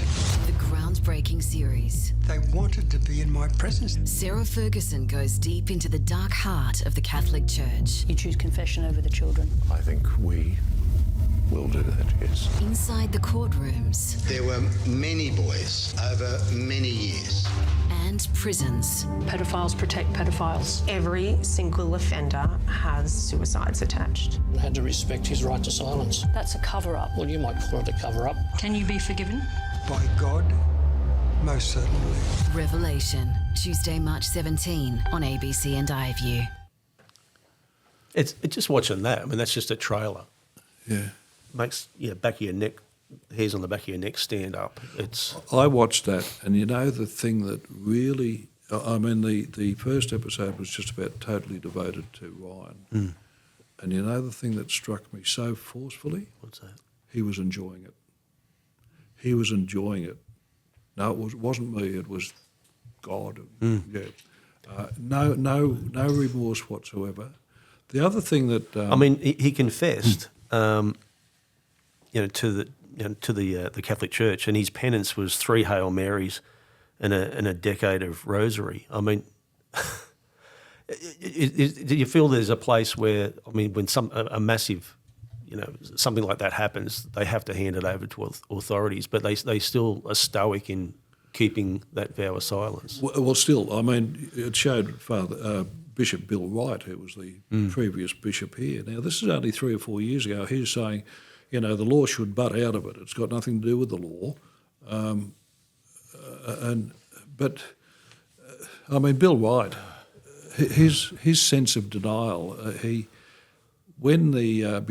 Just before Revelation was broadcast, he actually sent a letter to all the parishes for all the parishioners to read, where he said, I had engaged with Sarah Ferguson because I thought this would be an objective look at the problem that we have and what we're doing about it. But it seems that it's sensationalised to the point where, some parishioners may be distressed by this, and it may cause tensions between them and their family and friends. So, in other words, don't watch it. If that's not gaslighting, I don't know what is. And one other little thing that struck me about him, that there was a plaque at the Maitland Catholic Church to Bishop Leo Clarke. Now, he was named in the Royal Commission too as having concealed offences. That plaque was removed after Sarah Ferguson spoke to Bishop Wright. Why did it take a journalist having to speak to the bishop for that to be removed? So, and I'm not trying to single out Bill Wright, but the fact is that 5 years ago, the attitude was still, you shouldn't have to know about this because it's too disturbing and they're sensationalising it, rather than you should watch this and know about the cancer that was in our midst. Yeah. I was actually at the press conference that Bill Wright gave in 2013. I was working for NBN, and he was obviously just reading off a statement, and when you read from a statement, it doesn't even sound sincere, at the best of times. Yeah. But it was almost like he was just, here it is, read it, let's get on with it. Yeah. And that's the way it felt. Tick. Yeah.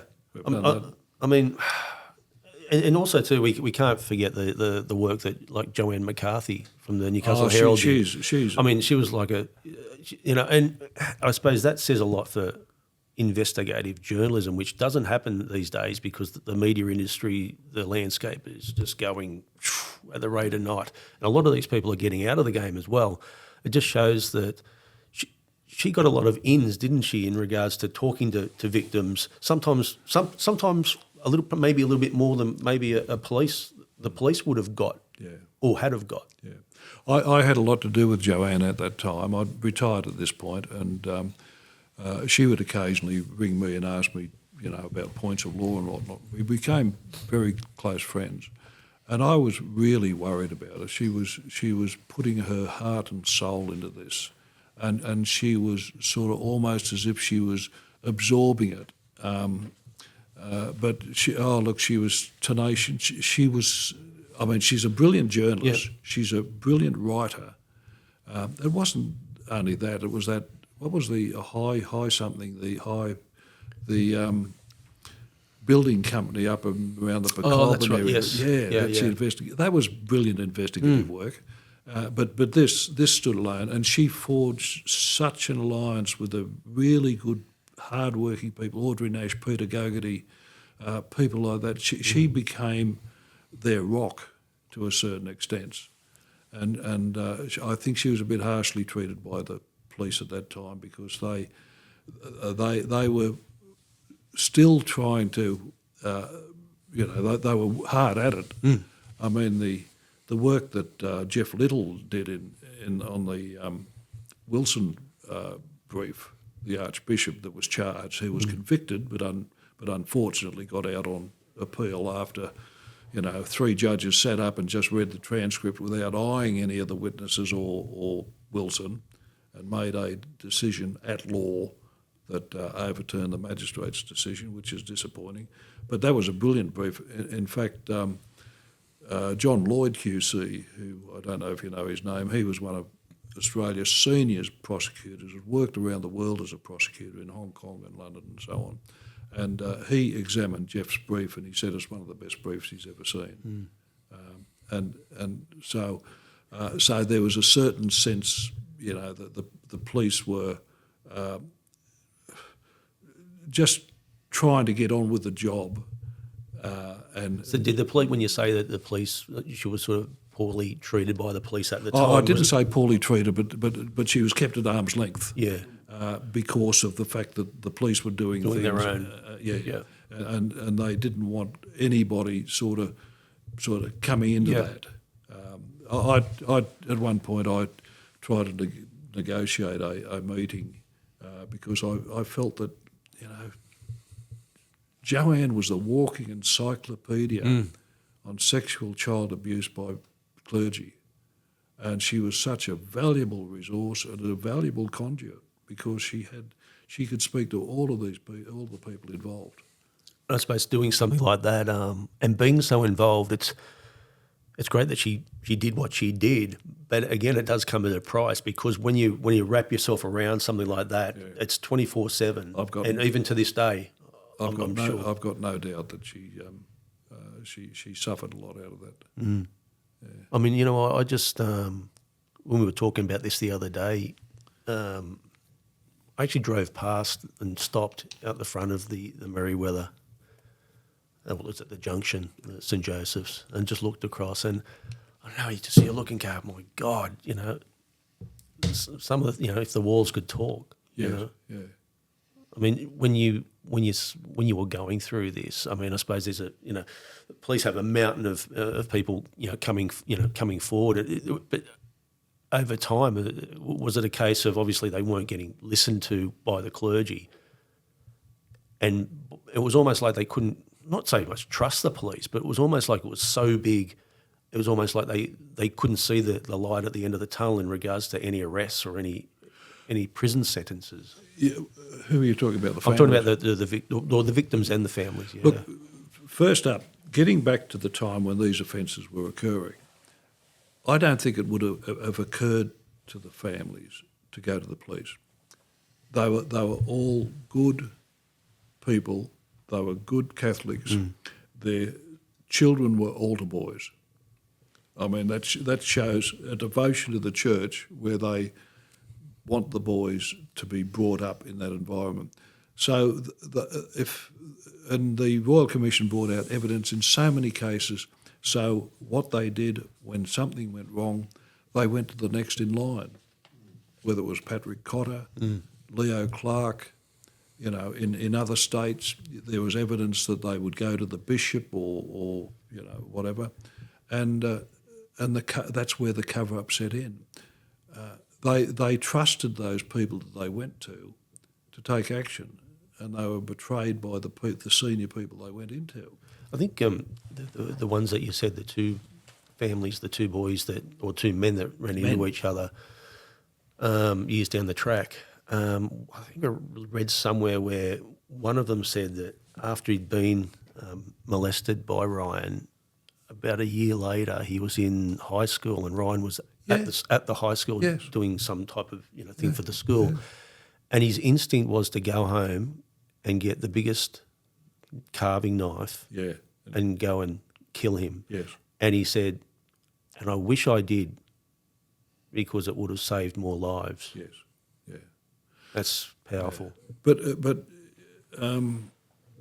talking about those two young men, even when they met all those years later and disclosed to each other, they went to a lawyer. They didn't go straight to the police. Now, it wasn't a distrust of police.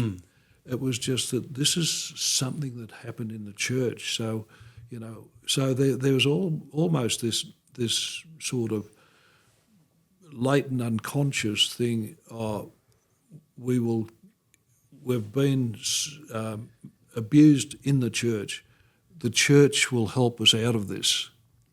So in the first case, the mother went to the Monsignor or the bishop or whatever, and then when they came together all those years later, their first instinct was not to go, we must go and tell the police. It was, we must go and get some advice about what we do about this. And the lawyer, quite rightly, obviously said, you go to the police. So it's almost like their faith in the church was just so strong, but that faith let them down. Possibly, but certainly in the first instance, yeah. And the mother, having been told by Patrick Cotter, I'll look after it, she's got away, okay. It's going to be looked after. Unbelievable. I mean, do you look back at that? I mean, your whole career, that's just that little section there. I mean, that again, I'll say it again, that was really pivotal to bringing a lot more forward into that. But you still feel disappointed because it just feels like, I mean, these men were old when they finally got seen their day in court. It's almost like they still got away with it for too long. Yeah. Do you know something that I've often thought about? I was in Newcastle area for about 13 years. Now, I was at Newcastle CIB for a couple of years before I left. I was at Mayfield back and forwards. I was in Toronto. At no stage, at any time, did I or any others that I've spoken to hear anything about clerical abuse. Certainly was not brought to the attention of any police at Newcastle CIB, and I was there in 79, 80 and early 81. I was at Mayfield for a couple of years before that, and we were sort of all working together with Newcastle CIB, so it's not as if we were isolated from it. There was no cover-ups. It just wasn't being brought to the attention of police. So this is something that you find that incredible that there was no leak at all. There was nothing. There was nothing coming to us, and I do find that incredible. That I don't find it incredible. I find it disappointing that it wasn't the instinct of people to report it to the police. That it's tragic that they had so much faith in their church that they felt that if they went the next higher up in the church and told them, it would be fixed. Do you think maybe sometimes they might have thought, how do we know that the police we're talking to about this aren't Catholic? No, not so much. I'm talking about it in regards to being Catholic. It's almost like reporting it to a policeman that might happen to be Catholic. Look, I don't think so. I mean, God, I don't know. I mean, no doubt there were police who were Catholic, but it was not a thing we talked about. But the thing is it's almost like to bring something like that, the enormity of it to a policeman, even when everyone found out about this, it was like, this is so unbelievable. It would have been unbelievable to a policeman. So it's almost like, I don't even think a policeman would believe me. Well, yeah, I don't think we can sort of try and dive too deep into the motivations. I think it was simply that, look, this has happened in the church. We trust the church to sort it out. I think it was really as simple as that. Not simple, but that was the explanation. That these were very devout people that went to church all the time. The kids were involved in the church. Something happened in the church, so we'll report it to the church and the church will deal with it. I mean, churches were still very strong back in those Yeah, days. yeah. It's difficult looking back to how it is now, to how it was 50 years ago. And it is 50, well, it is 50 years And it ago. wasn't just the Catholic Church either. No, all churches. And of course they had the problems in the Anglican Church. Okay, something a little bit different. You once found a skeleton at Wangi Power Station. Oh, I didn't find it, but it was found. But you had to investigate who it was. It's a story in itself. There it is. There's the person there. Yeah, I forget his name. I hate how we've all of a sudden turned light-hearted. We found a skeleton. Actually, it's actually more like, we shouldn't say that because someone's dead, but you know what I'm saying.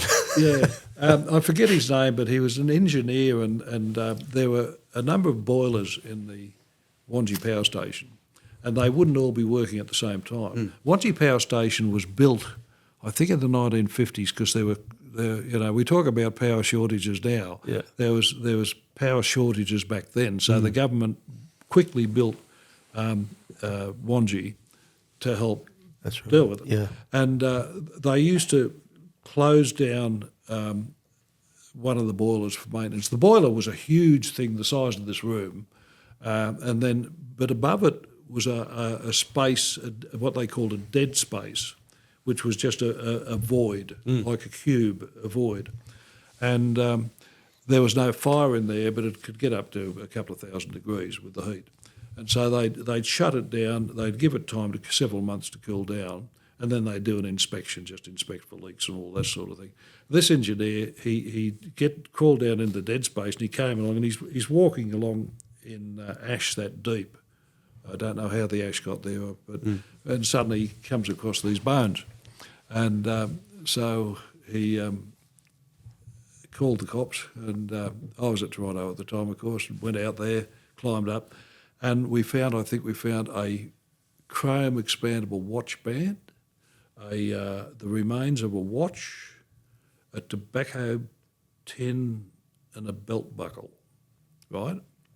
So we got them down, and Eddie Gill, who had been shot with Doug, he was at Wangi at the time, and there were no missing persons, but he did remember that a couple of years before, there was a fellow named Arthur Lawrence Snedden, who was an alcoholic, and he lived there on his own. His mother had died, his mother had moved up to Cessnock after the father had died, and he was living in the house on his own at Wangi.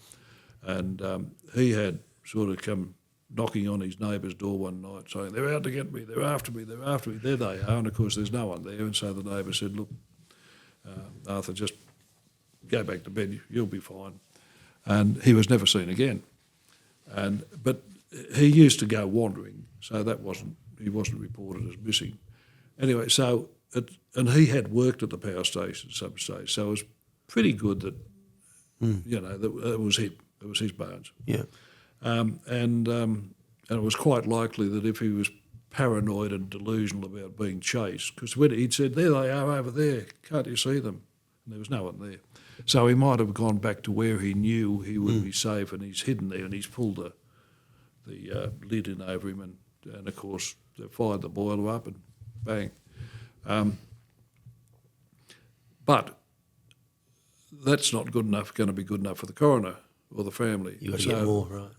Watches in those days, you didn't throw watches away like you do now. You're talking to a watchmaker. And every watchmaker would have his own little mark, and might be initials or whatever. And if he repaired a watch, he'd put his mark, inscribe his mark on the back of the watch, on the inside of the back of the watch. So I hot-footed it into Newcastle, because there were no jewellers around our way then. And I did the rounds. I did about 3 or 4. Then I think I got to Whittaker's, and the fellow there said, "Oh yeah, that's my mark." Pulled out the book, Snedden, Wangi, and there you go. And that was enough. So that's good detective work. And we went up and saw the mother at Cessnock and Arthur's sister, and they identified the tobacco tin. Yes, that was my husband's. I gave it to Arthur when he died. So, just with missing persons, I mean, there's so many around the cases, unsolved cases around the Hunter. Robin Hickey, even Gordana Katevsky. Yeah. Did you have anything to do with any of those? Amanda Robinson.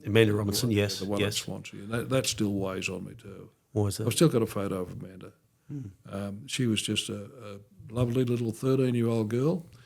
Went to Gateshead High School. There was a end-of-year dance or something, and she caught the bus in, rang her dad to say, I'm just about to get on the bus to come home, so everything's fine.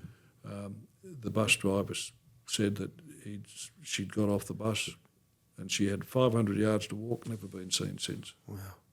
Yeah. And, that was, why does that one worry you more than any? Because we didn't resolve it. We didn't find it. Of course, yeah. A girl gets off a bus and is never seen again. How do you...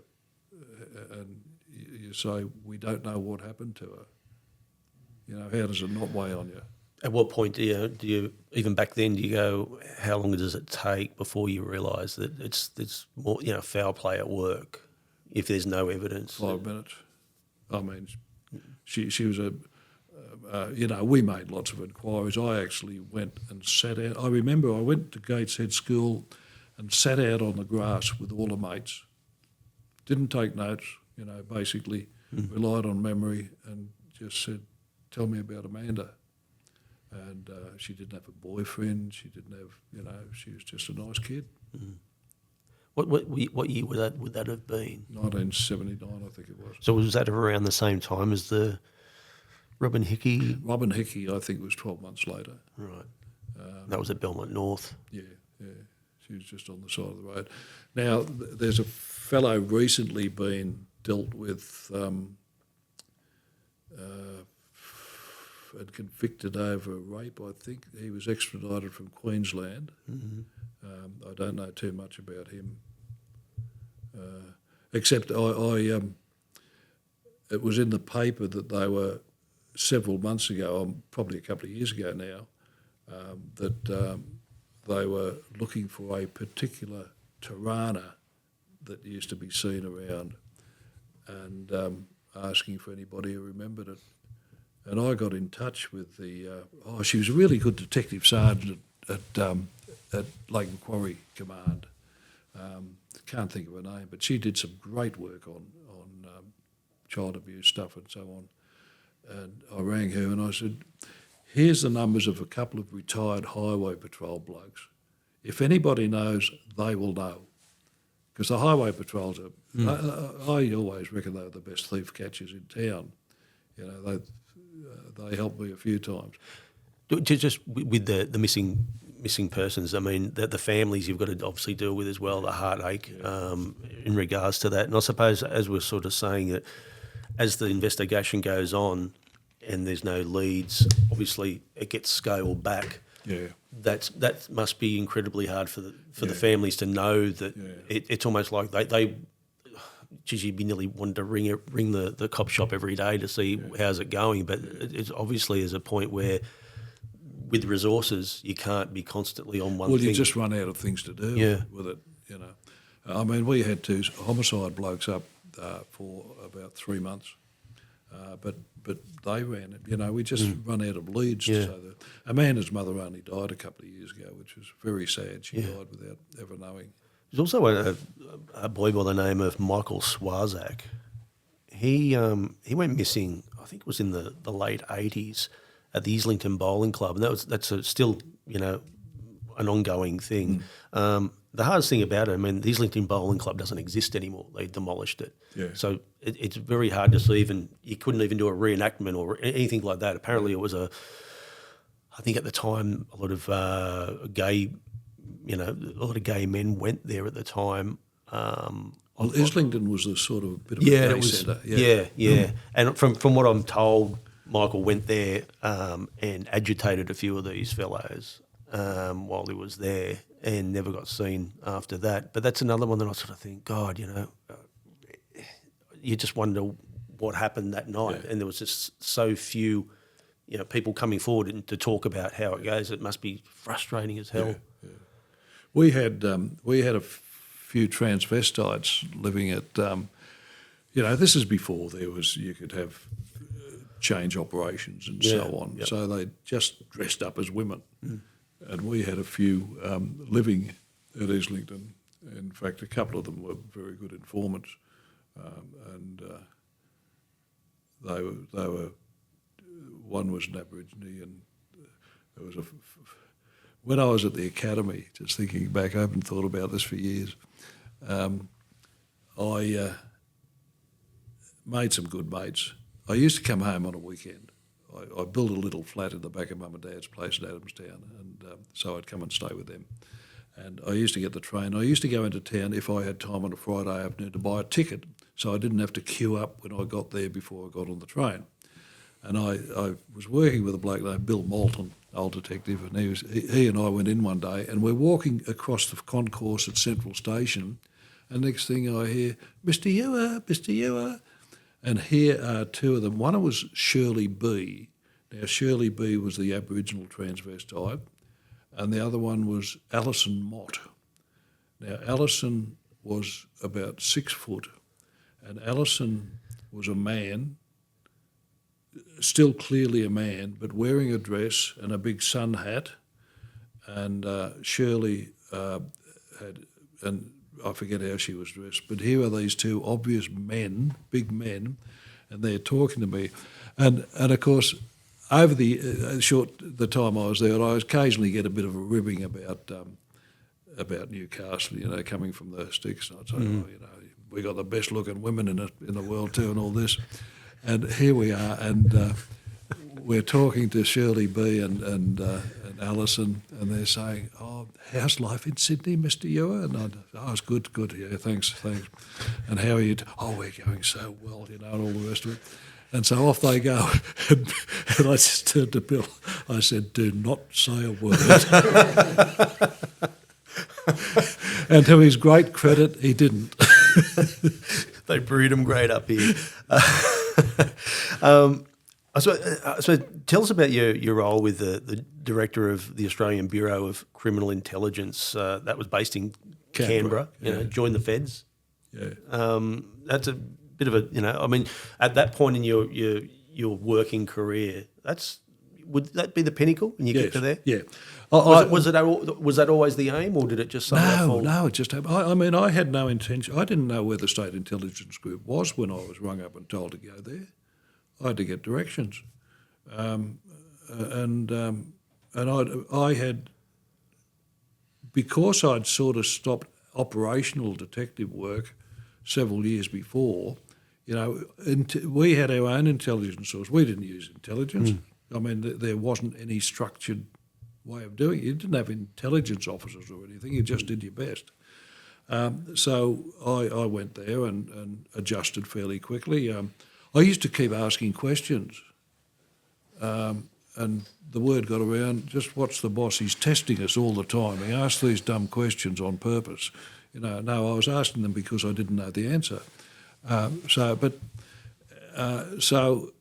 when I went back the second time, there was a review. A review had been done by the Commonwealth into a number of what they call common police services, which were organisations that supported policing at a national level, and the ABCI was one of them. And the report had been unflattering about the ABCI, and that upset a couple of the police ministers, state police ministers, and so they wanted a review done from a policing perspective. So I was asked to head that up.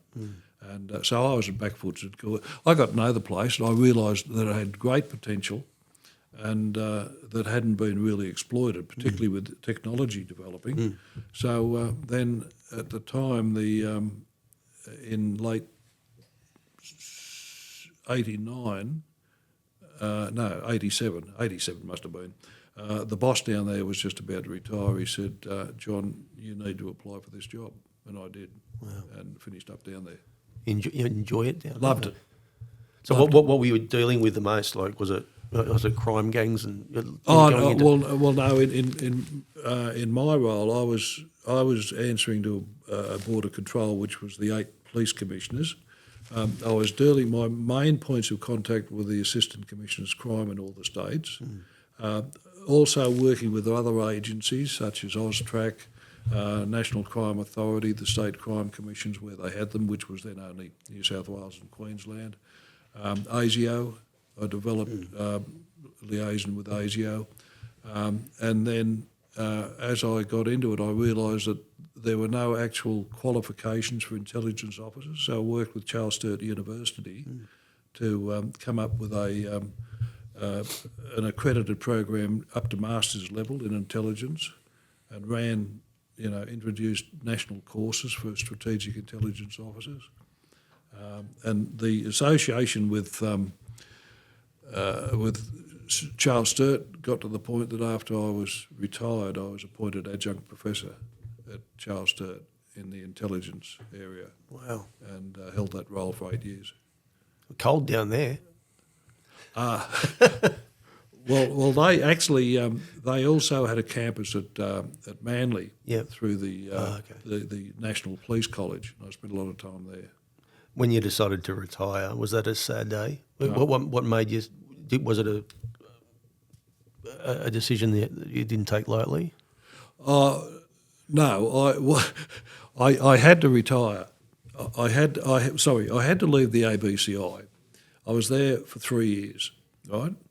Now, when I first got there, we had police from all around Australia, and police from the smaller states, particularly in Territory, the Northern Territory, Tasmania and South Australia, they would come there, they'd do their 3 years, the kids would be in school, they'd ask for an extension for 12 months, they'd get asked for another, after 5 years they'd resign and join the AFP. So the first meeting we have, I had the Commissioner of the Northern Territory, South Australia and Tasmania get me in a headlock and want to beat me up about that. What are you going to do to stop all our police resigning? So I brought in a policy, 3 years, that's it. 3 years you go back.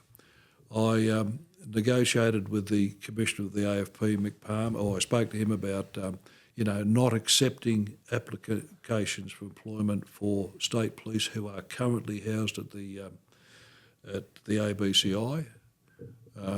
And so I'd locked myself in, hadn't I? You did. I couldn't introduce a policy and then break Can we it just myself. extend it for a couple of years? Yeah.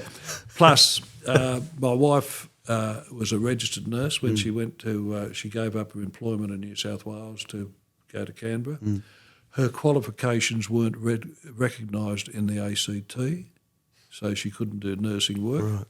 So we had recently bought our property in Newcastle. So if I'd escaped alive, if I told my wife that we were staying for a bit longer, then we were.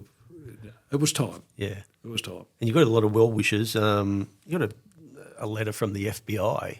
Yeah. What sort of so Louis, you obviously had Louis Freer was the boss of the FBI. Well, it gives me great pleasure to join the association. But that's a great little resume to have.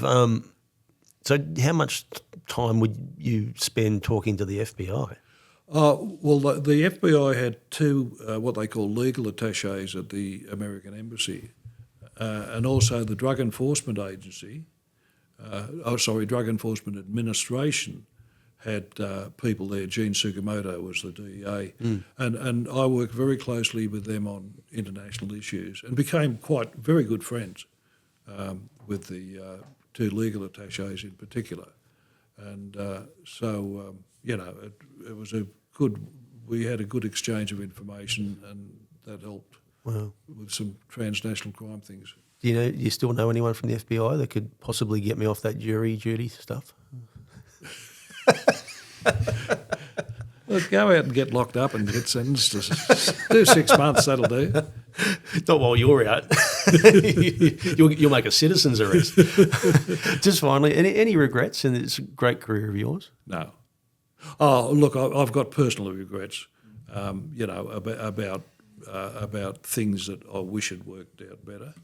I wish I'd been,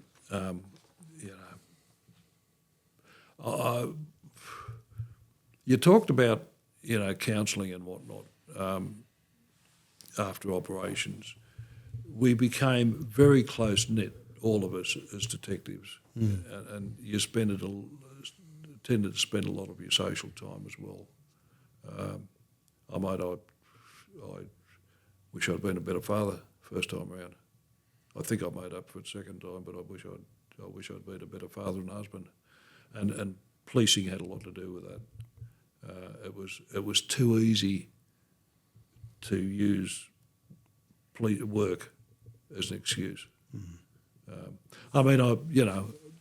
Weekends I was president of the local junior soccer and netball for years, and was involved in Lions and that sort of thing. But so that's my major regret, that I wasn't better at being a father and a husband. John, thanks for joining me on Incredible Lives. You've certainly had an incredible life. Thanks, mate. It's been fun.